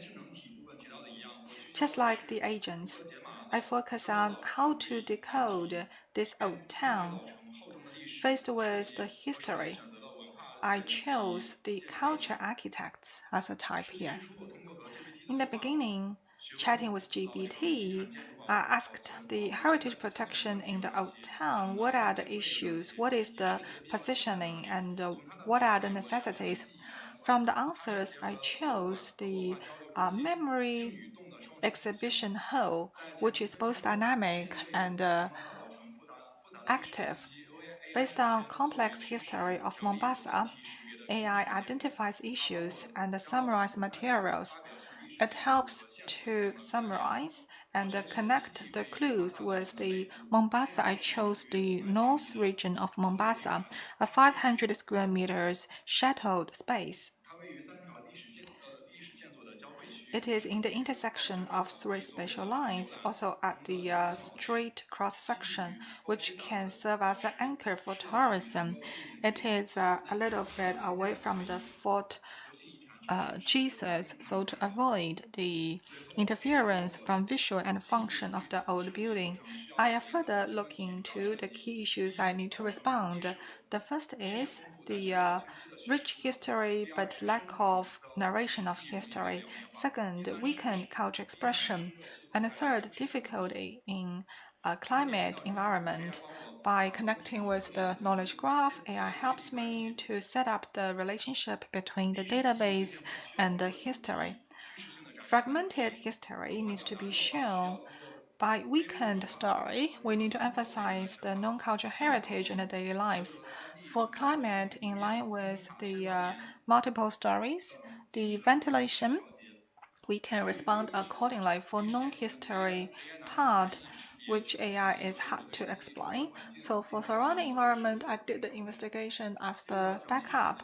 As for specific design, I put the original positioning, the site, as well as surrounding environment and other precondition into AI to come with such a plan with population and massing scale.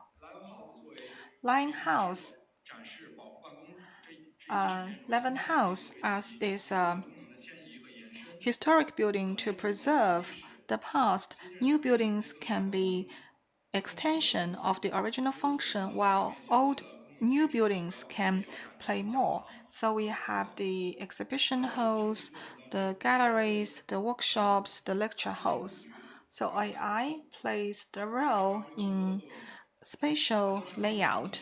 I raise these requirements to AI based on climate, architecture types, and conditions. AI generates plans. I compare these plans. For the future elevated whole public space and a parallel strategy, for my first draft, AI gave comments like now the ventilation is not good enough, or the original Swahili ventilation is not connecting with other functions, and there need to be more stops during the route. AI came with two plans. I compare these two plans and I find the first one has better exhibition, and next plan used the atrium to better shoulder the climate adjustment, public events, and exhibition halls. I came with this master plan. I have the independent entrance for exhibition. I put the lecture hall into the street side. With the hollowed space, I can improve the ventilation, so the environment is better. The corridor can connect as a connectivity. So to further strengthen the exhibition, AI participates in the rendering. For example, for cross-section, through the draft, I further emphasize this Swahili style, like the light gray cement. For external facade, because surrounding environments are complex, so I applied the site information modeling to control the style. For indoor effects, I put in the materials, style, textiles, so AI can better understand what I want to show. And now I want to show you some results, including the general plan drawings, workshop, semi-auto, semi-indoor, functional room, the dual ventilation hole, outdoor effect. For this research, I want to show you how AI inspires us.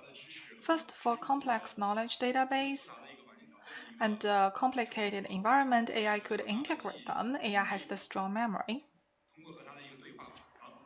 是调用它之前的一些记录，然后让我们的结果更趋向于一个最终的一个设计导向。然后最后是价值判断和设计的取舍，还是由我们人来发挥更大的作用。然后我的汇报到此结束，谢谢大家。谢谢。我们下面就有请温涛宁。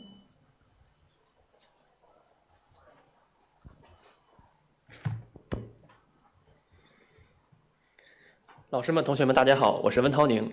我汇报的题目是 AI 辅助蒙巴萨老城保护与再生设计流程。设计流程分为5个部分 ：AI 知识图谱的构建、利益相关方的提取、AI 场地评估、AI 执行反馈循环工作流与人机协同的深化设计。其中AI 知识图谱作为我们这个整个流程的背景，在此不再赘述。因此，第一阶段是基于 AI 大模型处理海量数据的能力，把公共声音转化成利益相关方的画像，并指导空间策略。这部分的理论基础是2025年发表在 AAI 上的一篇论文。公共声音的数据来自邮寄、评论、地图、社交媒体和公开网页。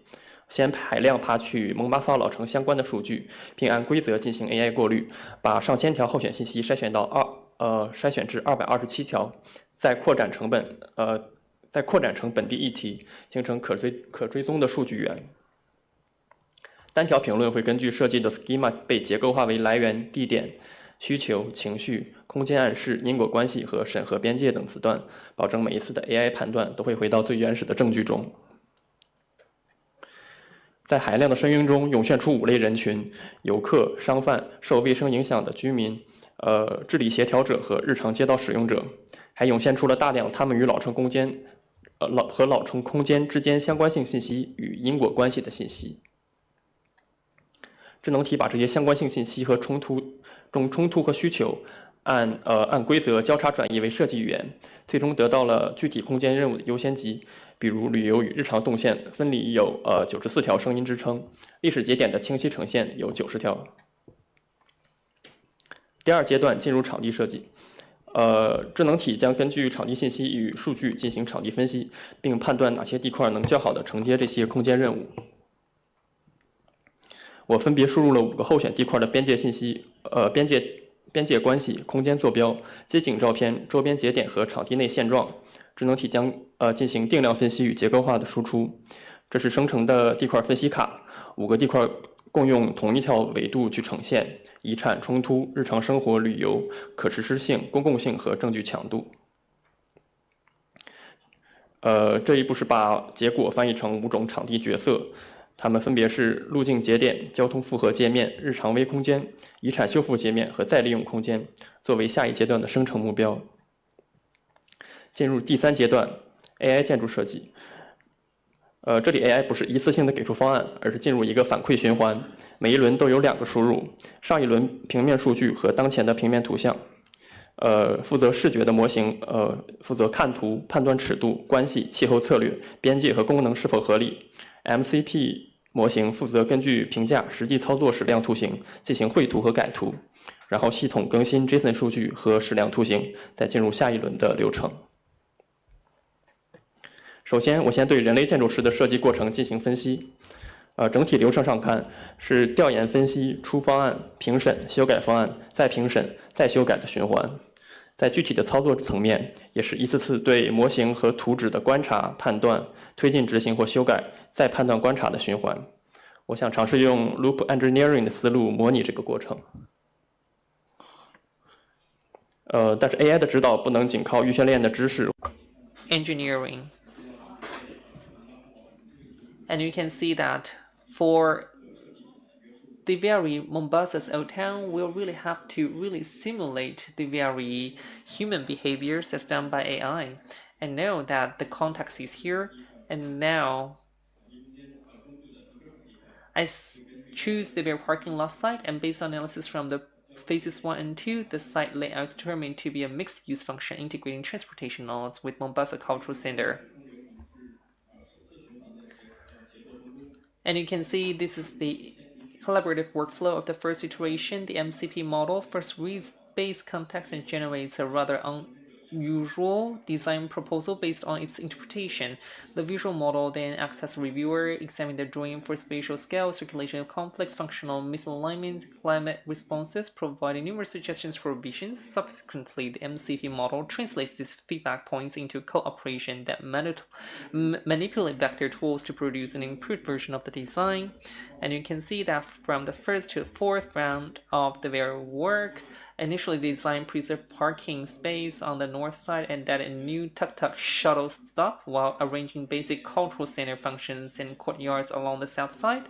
And then the AI implementation adjusted the entrances, circulation paths, and adjacency relationships based on feedback reviews, for instance, relocating primary activity areas closer to public interfaces, retracting secondary spaces inward, and revising the scale of key large spaces. For the 5th to the 8th round, design evolved from rough sketches towards stability. The functional blocks no longer shifted dramatically but began addressing boundary alignment, room proportions, circulation flows, relationship between parking and pedestrian movement, and the responses to surrounding heritage district. The connections among entrance, courtyards, learning spaces, community areas, and craft functions become clearly defined, and in the 8th iteration, the AI also made an interesting spatial experiment by rotating the semi-open courtyard space along the right side boundary toward the street corner, better responding to urban public requirements. The 4th stage basically is about developing the AI strategy into a more refined architectural design expression. You can see this is actually the overall master plane or layout and the first floor plane. Basically, we preserve the AI spatial design, maintaining parking areas and urban boundaries, while the main building encloses a courtyard. A continuous public pathway connects the entrance, workshops, learning spaces, rest areas, and community activities, creating harmonious relationships with the very surrounding volumes. And also for me myself, I manually deepen the second floor plane and architectural section to enhance design depth. And then for the very rendering part, we use that to make sure that the building accurately reflects the site guidelines, requiring a low profile and light color materials, while effectively conveying the design intent described in the AI guidance, highlighting the public nature of this street corner, spatial relationships within the courtyard, and the connection between building and parking areas. That's it from me. Thank you. Wen Tao Ming, thank you so much. And now over to Ching Hong Ning.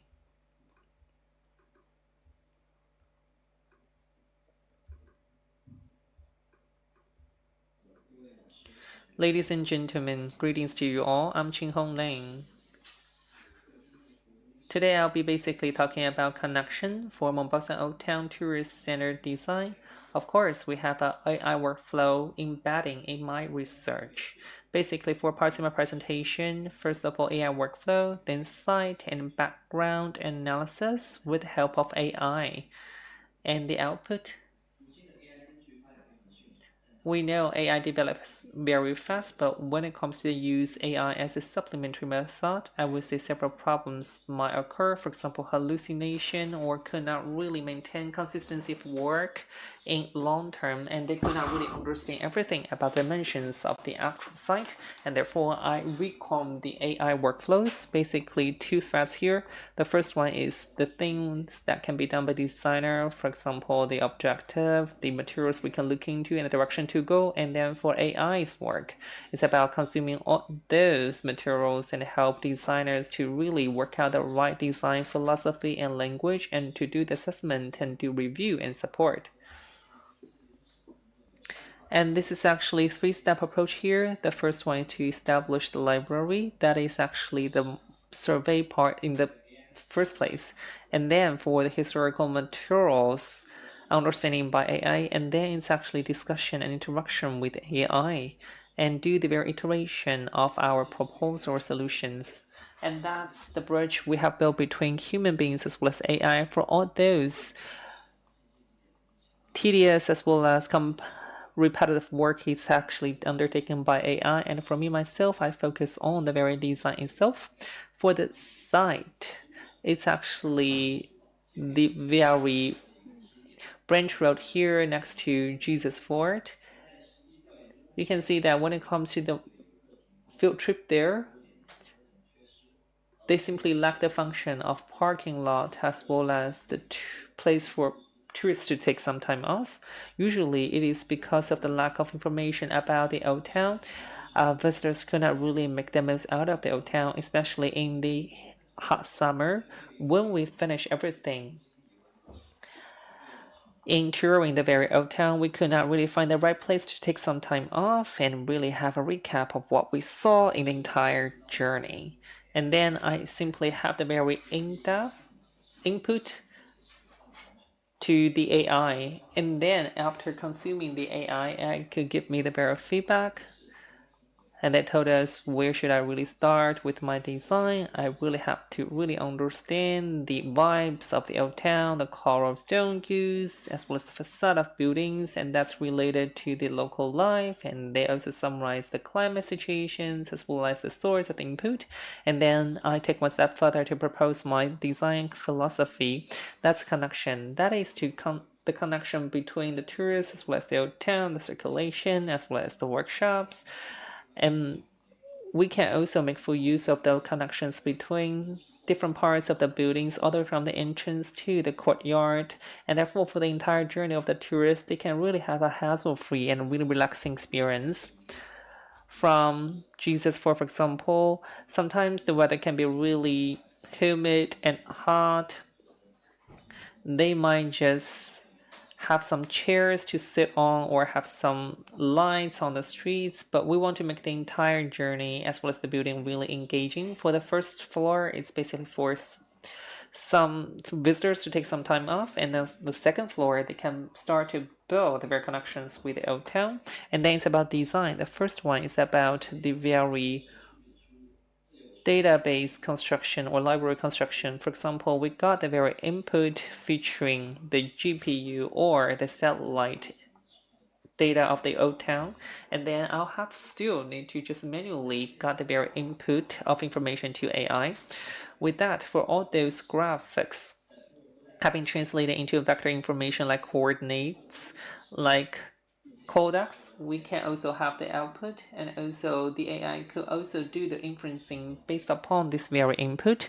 With all those site information as well as vector information, we'll be able to know whether the entire distribution is reasonable. And also based on the first draft, I can really have more refined details. And then based upon that, we can do rounds and rounds of drawings as well as layout design through trials and errors. And now you can see that's actually the functional or function layout. And that also shows AI has understood my intent, and they have given me the very serial or the pattern of such functional layout. Of course, we can do adjustments in a real-time manner to better, I would say, improve work efficiency while lowering down the cost. Of course, we still need to do CAD plane to figure out some of the finer details. Obviously, for that part, designers will have to take the main job or main role here, because a lot of the layouts, the details here, they're so important because they can really interfere and affect the very experiences of the tourists. For the first floor, basically it's information center, while at the same time souvenirs could be sold here, and based upon its connection with the bazaar at the entrance as well as the courtyard, people can take some time off and really review their connections with Old Town. For the second floor, basically it's about display room for the entire old city, and we try to make full use of the spatial characteristics while at the same time to adapt to the very climate. For the eastern and western sides, we try to pay attention to ventilation. And basically, these are all the valuable feedback I get from AI. With all those, we can do the iteration of the proposal or solutions here. And you can see the ideal workflow. Based upon the long-term understanding of AI of the condition, they could really get to know my real intent and demands, that is, with less or not complicated natural language, I'll be able just to get the right prompt fit into AI, and with discussion with AI, we can have positive feedback, and AI could just do calibration and give me new or renew and upgrade information and inspire me even further. And you can see that for our design model, it has been constantly reiterated or iterated from version 1 to the current version. In the entire process, the AI-assisted approach helped me just to find the right prompt, and then with the very image for the modeling, we'll be able just to iron out the ideal drawings here. That's actually the one for the exit, and this is the cafeteria on the first floor with the courtyard as well as the resting areas. We can really build the connections between the tourists as well as the old town. So tourists can take a break here and review what they have experienced. And here is the registration place where the tourists can ask certain questions. And here for the second floor to show the work of the old town artisans. Here is the culture exhibition space. Finally, under this iterative workflow, the design can be further refined, establishing a database, constructing vector-based site information, implementing three-step workflow of AI human feedback. So through collaboration with AI, we together completed an architectural design based on Mombasa's Old Town, connecting Old Town with visitors, linking interior with exterior. Okay, that's all from me. Thank you. Thank you. Thank you very much, Qin Hongling. Last but not least, let's invite Zhang Qiwei, please.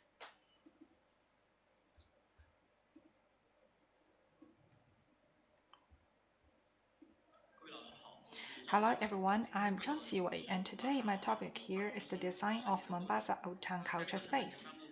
In the beginning, we have showed you the AI agent Mombasa, and in second semester, I want to further turn it into the real spatial design. So when tourists come to the old town, it can be an entrance of the old culture. I will cover 6 parts. These are also what I have done together with AI.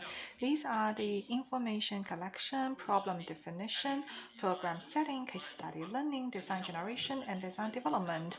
I raise questions, make decisions. AI collects the resources, deal with plans, and explain the graphs. For stage 1 information collection, I built this Mombasa agent with the documents of Old Town and important architects' protection documents. And finally, I decided such a 3-story building close to Fort Jesus as the entrance. It has very good sight. Also, during this stage, I set the AI limits. So AI is only doing the internal part of the historic buildings without demolishing the historic buildings. The east facade is facing the street, which needs to further improvement. Second, problem definition. After we chose the site, we asked the AI to simulate different roles, including residents and tourists and architecture buildings. So I can turn such a complex question into specific issues. Here, I turn to 3 different aspects. The first is the relationship between old and the new. What are the relationships? And the second, climate, the hot and humid environment in Mombasa. And the third, for the site, because it is located in the entrance to the old town, so with the Fort Jesus and the overall building, they need to be connected. And the third, function or program setting. Based on these questions and the demands, I define as the Mombasa offline gateway and a narrative hub. We face visitors, but not just an exhibition hall, but a first stop for visitors. With AI suggestion, I do 4 functions, including visitor service, culture exhibition, public theater, and city viewing. So this is from arrival to decoding to immersive and then looking back. The 4th stage, case study. Actually, in this stage, that is an additional step. In the past, I didn't prepare the case study. I only asked AI to define plans, but I find for these plans designed by AI, it is too general. It lacks the specific details. It cannot respond well to the complex issues in building restoration. So I have this case study. I chose some reference examples how historic buildings are regenerated and restored, so AI could learn how it interferes with the historic buildings. Here I decide which plans are most suitable for Mombasa. AI helps summarize. And with these, I came with key solutions like to protect the facade of historic building and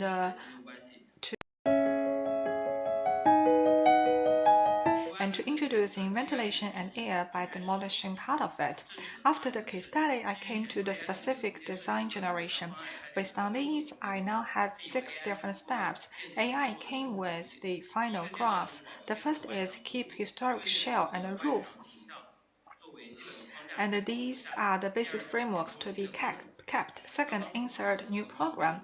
4 functions are put into the indoor part of the building. Third, setback for old new dialogue, so the old facade will not be fully covered by the new ones. Fourth, split for climate response.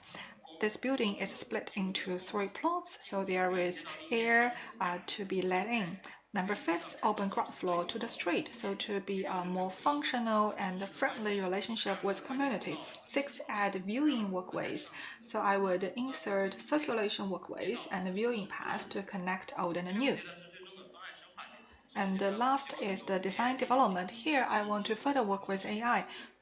Following what I learned from my bachelor's study, from structure, material, spatial atmosphere, I can further improve. For structure, AI suggests the structural support for inserted volumes, bridges, walkways came with the graph for me to have a look.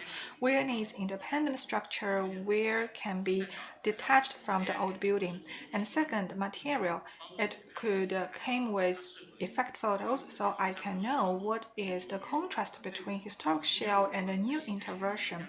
And for the new part, I can choose the lightweight materials, so to have clear but not the big contrast between old and new.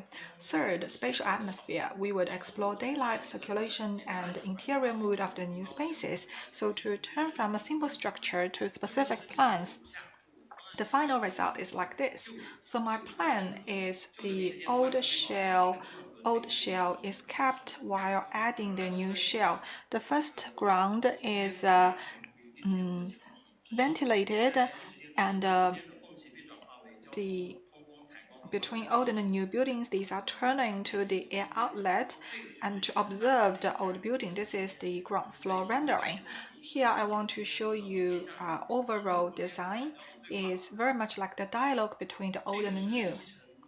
This is the ground floor exhibition hall with the door open. It shows the dialogue environment between old and new and how we respond to climate and set the whole building into different places. And this is the second floor, lecture halls, and the Fort Jesus is set as the background. So to respond to the dialogue between old and new. Last, to the corridors. So from indoor, you can see directly the city landscape. You can see directly the Fort Jesus against. This is how we respond to the old and new. Last is the street rendering. Here are technical drawings. The right bottom. At back, we have the Fort Jesus. In the rendering, I also emphasize these key landmarks from the old town. Last, I want to review based on 3 questions. How is AI applied? First, what AI can do. In my initial trial, I find AI is powerful. AI can summarize the information, collect information, and in the rendering and the drafts, AI is efficient and fast, which can help me quickly open my mind, which in the past I spent a lot of time on collecting information. What can AI not do? AI is related with the database it has. What is inside the database? AI can deploy it and solve issues, but if we want to do the design quickly without putting enough data into the database, then the AI output is not satisfactory. Also, for spatial function, for the bodily experience, AI does not grasp well enough. And third, how should AI be used in the design? I think the first step is to build the professional database so AI fully understand what are the strategies and the plans to solve the spatial issues. So to give a clear framework and benchmarks to AI to standardize instead of doing the one-stop service. And second, AI can help or assist my design. Like for old and new climate response and environment, AI could help respond. So AI is like an assistant to me. In the rendering, in the drafts, AI can help me to show my answers to these three questions, so to do the design in a more targeted way. So all in all, I think AI is the assistant to help architects to do the design, but AI cannot replace human being. Our inspirations, our understanding of the whole framework and our problem solving and decision making are still how we can keep our competitiveness in the AI era. Thank you. Thank you. Thank you all. And now we will turn to the review. Together with what we have heard this morning, please give some summaries. Let's start with Wu, please.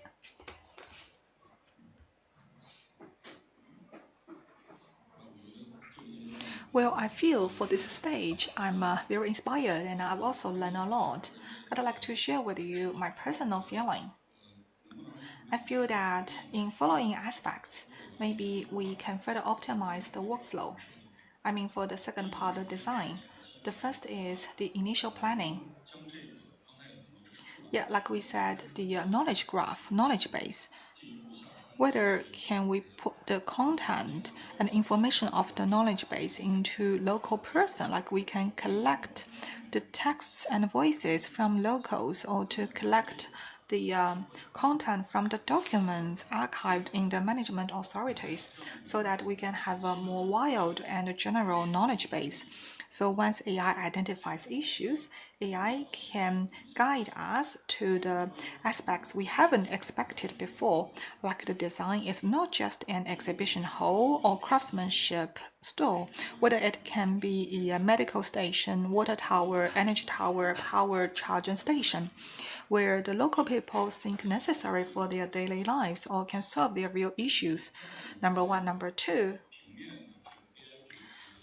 for the decision making by AI in the graphic design, can we also put the graphic design, construction materials and details of local buildings into AI? So during decision making, AI can come with design concepts more suitable for local conditions. And number three, can we do the overall AI agent which can deploy all of these softwares and come with a post-process evaluation? AI deploys these agents so that it can quickly, efficiently do the post-design evaluation. Whether we can give this feedback to the second step, so to continuously circulate. John, please. Thank you, Wu. Here for the second part, indeed, I learned a lot. And that's what I'm not good at. So I'd like to start with two things I've learned. The first, I've never been to Mombasa, but from your projects, I really want to go to Mombasa. So I do feel that this time, under the leadership of Wu Jiang, this cross-country learning is very important. I think this is a very good teaching model to connect with our national strategy. Here we also have AI, the different countries, also cross-cultural learning, and we can promote the design practices. So yeah, from our perspective, we can learn further. Second, I think what you do well, maybe it's also because of the design of the project at the end. You also add, with the help of AI, how your workflow has been improved and what AI can do, what AI cannot do. What kind of capabilities we human need to strengthen. I do learn from you. Yeah. So these are two what I've learned from you. And then I want to turn to two questions or concerns. The first is whether maybe because the AI you deploy or the keywords or prompts you apply very similar. So maybe only the last plan.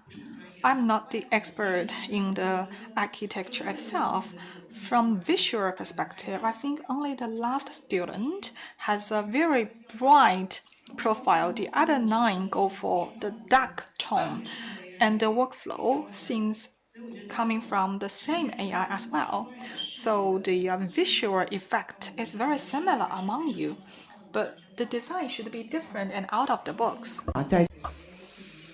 Especially in light of AI empowerment. And secondly, it's about design ethics, especially when it comes to the coordinated, intelligent collaboration between AI and machines. We need to think about how human beings' ideas can be fully and comprehensively and rightfully implemented by AI. And I'm currently together with my PhD students to really work on the very design, especially design of human beings, be it for decision making or value proposal or intention-based selection we made. For all those intents or intentions, how could they be possibly well understood by AI and appropriately translated into output? That's something that's actually up for discussion. But sometimes human beings need to just hold the line so firmly. For example, we need to make certain decisions fully by ourselves without the engagement of AI. And that's it from me. Thank you. Professor Yang. For AI design session, it's also very amazing. For each one of the students, they clearly told us the role played by AI in the entire process of design with their own characteristics. Here are my questions for your consideration. Some students talk about local rules and regulations and their role in AI decision-making process. But maybe in the interest of time, we did not really get to know how local rules and regulations could help with the revision of their decision or scheme. If AI could do screening of our drawings, of course it's going to be good. But what specifically does AI do? Is it simply working on the prompts or making sure everything we design is in line with the local rules and regulations? What exactly is that? And then you also mentioned about the multi-roles played by buildings, and some professors also touched upon the reliability of AI. With engagement of the public, AI can really come in handy when it comes to renewal and regeneration of the city. Of course, AI sometimes can be there on behalf of the general public. They can do data and evidence collection, but are they truly reliable in the first place? For a lot of discussion centering around AI, we need to carefully think about to what degree can AI collect the real feedback and information coming from human beings. And then one more thing. You talk about using vector approach to really get to know the topographic map of the local conditions and using AI to improve the accuracy of that. And there has been some literature on the logical relationship in the very layout of the node town, and then they can do digital regenerative design based on AI, and maybe in this way we'll be able to improve the intelligence level of AI work while at the same time to fine-tune and improve the logics as well as capability in design. But still, that deserves your consideration and attention. And then you also mentioned about using AI to do site selection. I feel like it's a good attempt, really. But anyway, these are my views for your reference. Right, Professor Xu? In this session, I noticed there's one student focusing on the previous data we have already accumulated.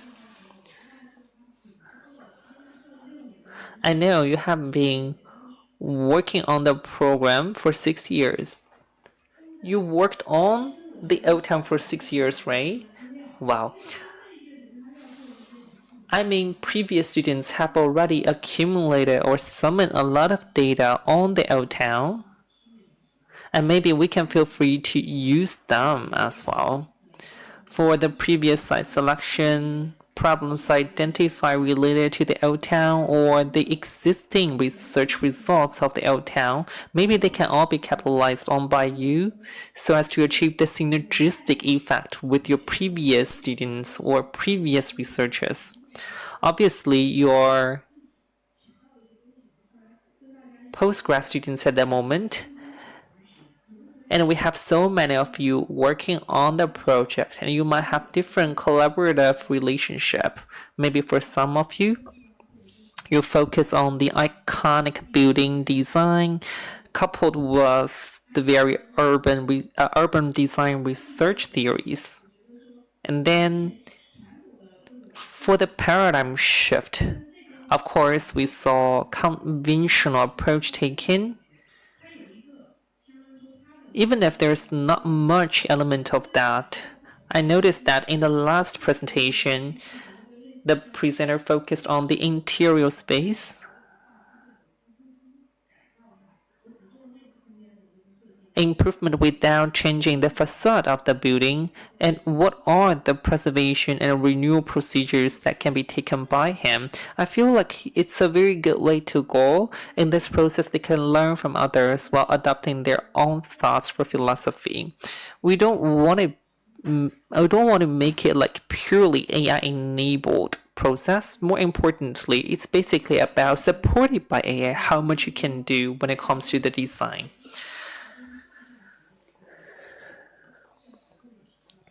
We mentioned about the very legacy that could be used by your previous students. And also for the same plot, maybe we can start the very intra-group mutual learning. If next year you're going to still focus on the OTAN, you might just have clearer focus here. For example, previous students might identify several problems, and maybe for different groups of students, you can just form a pair and then you learn from each other at group level, and maybe with the exchange of ideas at the group level, you'll be able to come up with better suggestions for the reinvigoration of the OTAN. And one more thing from me. For the students at the moment, when they work on the very project, I'm not sure. For this old town, it used to be a very blooming coastal city for international trade. Then what exactly was the very commercial cluster or commercial district there? Where exactly was that? Could we possibly also contribute to the reinvigoration of that specific commercial block? That's something I feel like we can do together and work on in the future. What about Katerina? Thank you very much again to the students. I think I really appreciate the approach from the students in the sense that I think they did this work with this very critical approach that I think is the most important thing when using AI. And somehow I think I have this feeling that maybe with this kind of exercise, all the projects, in some way they get some kind of architecture that is perfectly aligned with the context, which is of course good, and of course it taking into consideration like sustainable principles and so on. But I do feel like architecture can be really unpredictable. Like you are still able to plan and to build some buildings that maybe from the outside will give you some sensation, and then when you enter it's completely different. So maybe exercise students, they got this kind of projects that seems very fancy, but I didn't see any solutions that maybe can be very different, you know, something like that you say, wow, like why this kind of architecture? I think architects, they have these opportunities still, and I think students, they should explore this part of architecture. And also I noticed that this very proactive approach in doing this analysis, which I think very interesting. Also the last students with these last 3 questions, I think it was very clear and comprehensive. So yeah, I think, but of course when you propose some new design, there are also many other issues. Like, for example, I would be interested in know more, like, for example, the sustainability from the economic point of view, because of course you can have some ideas, but then you have to face with also some maybe impact, like environmental assessment and so on. And also seems some more from the urban planning point of view, so I usually plan from a bigger scale. I think the case study is also very suitable for understanding like how all these proposals, how all these projects maybe can work together in a more complex system. So maybe it would be interesting, like an additional or future research to put together all these results and see how we can put together and make them and create like a new relation on a different level. So thank you very much again. Thank you. 因为各位老师也提到，就是我们 Obviously, you have talked about very important things. That is, for the agent or AI-enabled design, maybe we can extend that into the full life cycle of design, including the design to the later stages of evaluation. Obviously, for students, they have their takeaways. They might struggle sometimes. They need to make the decision as seeing whether to follow the instructions given by AI or to overrule the decisions made by AI. Sometimes they're in a dilemma. And it is rightfully because of that, they might have similar layout or format in their presentation as you've just pointed out, and that also has something to do with the ethics of using of AI. And then Professor Yang, you mentioned about the very missing pieces in, for example, city analysis or the understanding into the local rules and regulations. The input might not be sufficient in the first place. Hopefully in the later stages of our work and we can fill in the gap. Right. I have answered part of your questions, but in the interest of time, I would just like to give the floor to Professor Wu Zhang to wrap up the morning session for us, if it's okay for you. Thank you. 各位同学，各位老师 Dear students and teaching staff, I feel like your comments are really good. And I'm here to share several of my ideas with you on the curriculum. First of all, for AI, what is the role of AI in our architectural design? We've been collaborating with Mombasa for 6 years, but this is the first time for us to touch upon AI as well as its role in it. For AI, it can really have profound influence on our career, life, society as a whole. Like it or not, AI is and will be there. Some of you might be conventional or traditional professionals, and for me myself, just like that. But AI has arrived here. Whether you like it or not, we're still gonna just embrace it, but we need to think about the best possible way to embrace and use it. Then what is the starting point really? We want to make sure the starting point can be engaging so that students can have a natural paradigm shift, and maybe they can have the right mindset in using AI to resolve the problems in design. Maybe you can just take AI as a tool. For those who do not really know everything about drawings, then they can use AI to do drawings. But architecture is not equal to drawings only. AI could serve as a good tool, and the technology always evolve. In the first place, we do not really have PC, but later we have PC for design or more efficient design, and the same goes to AI. I feel like AI's iteration has a far bigger influence in the previous rounds of evolution of science technology like PC, and then the starting point for us, of course, is just to do information collection by making full use of AI. And I saw that from the homework of our students for each one of the group or individual student. They're so passionate about using AI and taking that as the starting point to do things. Of course, this time we are under the guidance of professional faculty, so our students become interested as well. But still, we are a construction design curriculum, and the goal is still to help us to do the design of architectures. Now, with this AI era, what will be changed to our industry? I also ask myself, what can be or even replaced by AI?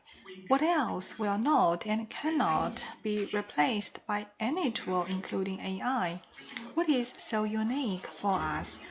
We are thinking, of course, it is related with the way of our emotion, the emotional part. I think the emotional part is most difficult to be replaced. That is also what we don't want to be replaced. Yeah, and because of the arrival of this era, the key concept of the design, curriculum, and subject or discipline may be changed. In the past, we said we shouldn't train the architects into a draftsman only. But in traditional education, we saw the architects at drawings only. But now with the computer era, it's not that important to do the drawings. So now we need to go back to the original intention, the building itself. But still, I do not agree. If we go back to the construction, then the architecture is no architecture. We started the human civilization with building or construction, but for architecture, we have something more emotional, spiritual level. In the traditional architecture design, the way we are trained, it takes a long time to train. So to be a seemingly professional architect, but he or she is only good at drawings. If it is not important anymore, then maybe construction becoming important. And to see the architects as the builders only, no. With the arrival of AI era, we don't lose the value of architects. Instead, we need to further emphasize the value of architects. That's my view. I sincerely hope we can help you to do this thing as well. Second, why do we need such international and cross-cultural exchanges to help our discipline? Yeah, if the architecture pays more attention to only the emotional, culture, in-depth connectivity, then without cross-cultural exchanges, it's hard to understand its steps only from your own culture. So for architecture discipline around the world, it always pays attention to international exchanges. We are also one of the first in China to do that as a joint studio, joint teaching, joint design. We have from Bavaria University, which was the earliest summer workshop with a history of 30 years. I started in that from very early. Now it's already several generations. Our faculty are also under several generations. The first generation already retired. And Stephen left. We also have the Berlin Tech. I remembered I also went there for the first joint studio when the Peter Helen professor was there. After these exchanges, we learn a lot. Because of different cultures, we started to further understand our own culture. We started to understand the value, the meaning, the culture significance of architects. And then we find for cross-cultural exchanges, it's not just during or between two cultures. The world is so big. We have Europe, America, Africa, Asia. Even for Asia, we have the south part, east part, central part, west part. That's the same for Africa. Today we work with Kenya. Not just in the East Africa, but in Africa there is also the west part, south part, central part, so many. Also those from Latin America.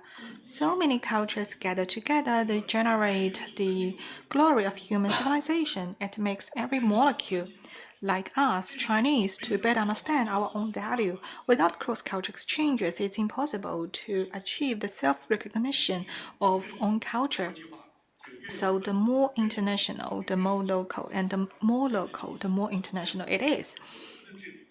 So I'm thinking for these cross-cultural exchanges in our architecture discipline or architects training, that's the most important part. Okay, so first and urgent is with the arrival of AI era, whether you like it or not, it is unavoidable. You must embrace it. And second, without cross-cultural exchanges, it's harder to define your own culture, not to mention define the core value of architects. What is the core value of architects? It's not to have the same concept, but to have different outputs from different cultures. That is the glory of human civilization. That's second. And third, we just begin. Today, from our sharing, we cannot say we've already understood how AI integrating into architecture, or we already grasped how AI can be used as a tool. Today is just a beginning. Maybe it can help us to better understand AI and how it relates with architecture design, or maybe it is completely wrong. We don't know yet because AI develops so fast. But I sincerely hope our faculty, our colleagues, our students here, you can all be sensitive. You can all feel free to explore from different parts this arrival of the new era. Only in this way can we respond, otherwise we might be eliminated. Today we can say by joke we are old school, but if everyone says like that, we will be eliminated. The world will not wait us. The world always goes forward. Yeah, so for architecture, whether Chinese civilization, world civilization with thousands of years of history, it is always the most glorious part we are most proud of because architects have long building. Other civilization products might disappear, but buildings are always there. We are proud. That's from the past, but what about the future? Whether the architecture will still be the most important part of human civilization? I think so, but if so, then what should we do? How should we do? Do we still build in the same way as before? No. Like in China, in Shanghai, we have so many high rises, but how many of them can be kept forever in human civilization? If 50 or 100 years later, how many of these buildings will still be remembered by us? After 100 years, how many of the people will still say that these are the great buildings built by the ancestors? We need to ask ourselves. That's the key and the essence of our joint research. Although you just have 3 to 4 months, maybe you progress a little, maybe you have more interested into it, or you just graduate without knowing too much of it, or you may even forget. But still, I hope do not forget it and take the opportunity from this joint design so you can keep your thinking on it. No matter whether you are an architect in the future, it doesn't matter. I'm discussing with the faculty for this architecture discipline, or the goal of the architecture discipline. Is our only goal to cultivate qualified architects? No, we have a far more wider discipline. While we are discussing whether we can find good job after graduation, whether we can hire good students upon college exam, I'm thinking we have concerns, we have doubts, we have been unclear. Once the country goes over such great construction era, it seems our industry is not that needed. But if you see the architecture as the way to build the civilization, as a way to leave down some heritage from generation to generation, then what we can do is more and more, because with the social progress, economic progress, you will definitely have more requirements for the spiritual level. If you see the architecture as not just providing materials but also the spiritual, then we can do much, much more.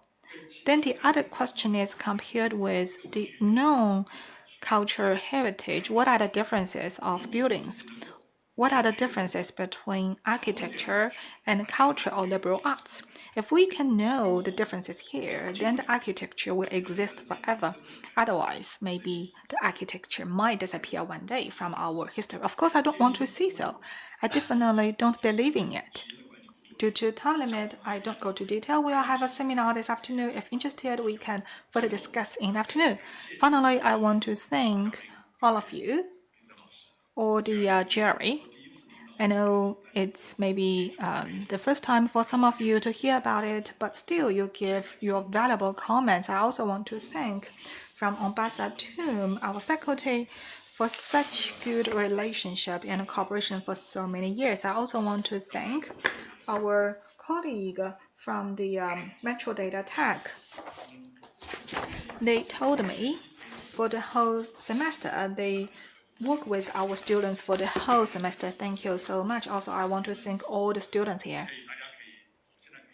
Now I can say that for 5 to 6 years, compared with so many previous students, you are better than them. You input more than them. Of course, maybe we summarize from before.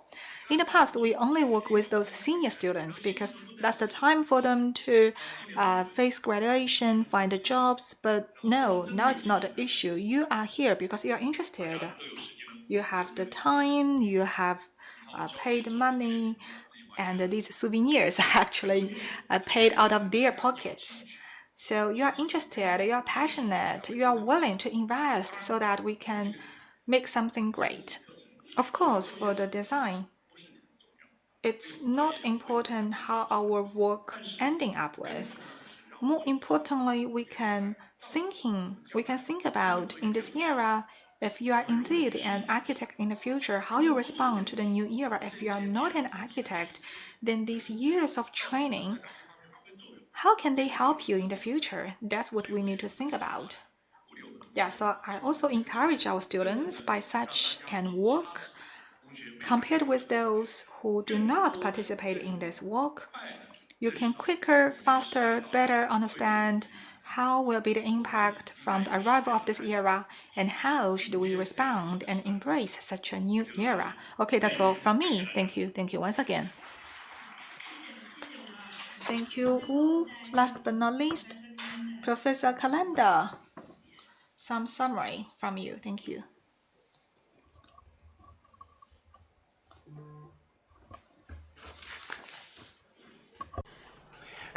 Good afternoon. It is very difficult to talk after Professor Wu has talked. It's not easy. It's not easy, you know. An architect, a professor, high caliber. He has said whatever I wanted to say. But I'll give you my story. When I was young, I owned a bicycle. So I was riding a bicycle and I left my hand and the bicycle was going on itself and then I fell down, I hurt myself. So when I grew up, for the first time, I boarded a plane, a small plane, about 8 passengers. And this pilot, when the plane has gone up at cruising altitude, he left the steering wheel and started reading newspapers. Said, wow, I was in a bicycle, I fell. This plane is going to fall down. I did not know there was what is called autopilot. Everything was automatic. So, AI. I remember when I was a student, we did everything using the pencil. It was manual, okay? We used to draw by the pencil. Computer-aided design came, and there was a lot of opposition using computer-aided design. Now everybody uses computer-aided design, ArchiCAD, AutoCAD, Revit, and all those different softwares. Now AI is here, and I agree with Professor Wu that we cannot go back. AI is here to stay. I remember when I was in Dubai and when I was in Los Angeles, I boarded trains that had no captains. They had no pilots. I know there are taxis here in China also that have no drivers. But let me tell you one thing. Once they have planes, aeroplanes without pilots, I will never board a plane again. Seriously, because what Professor Joe once said, that human contribution is very important. The human aspect. Yes, you can have AI, but you need to have that human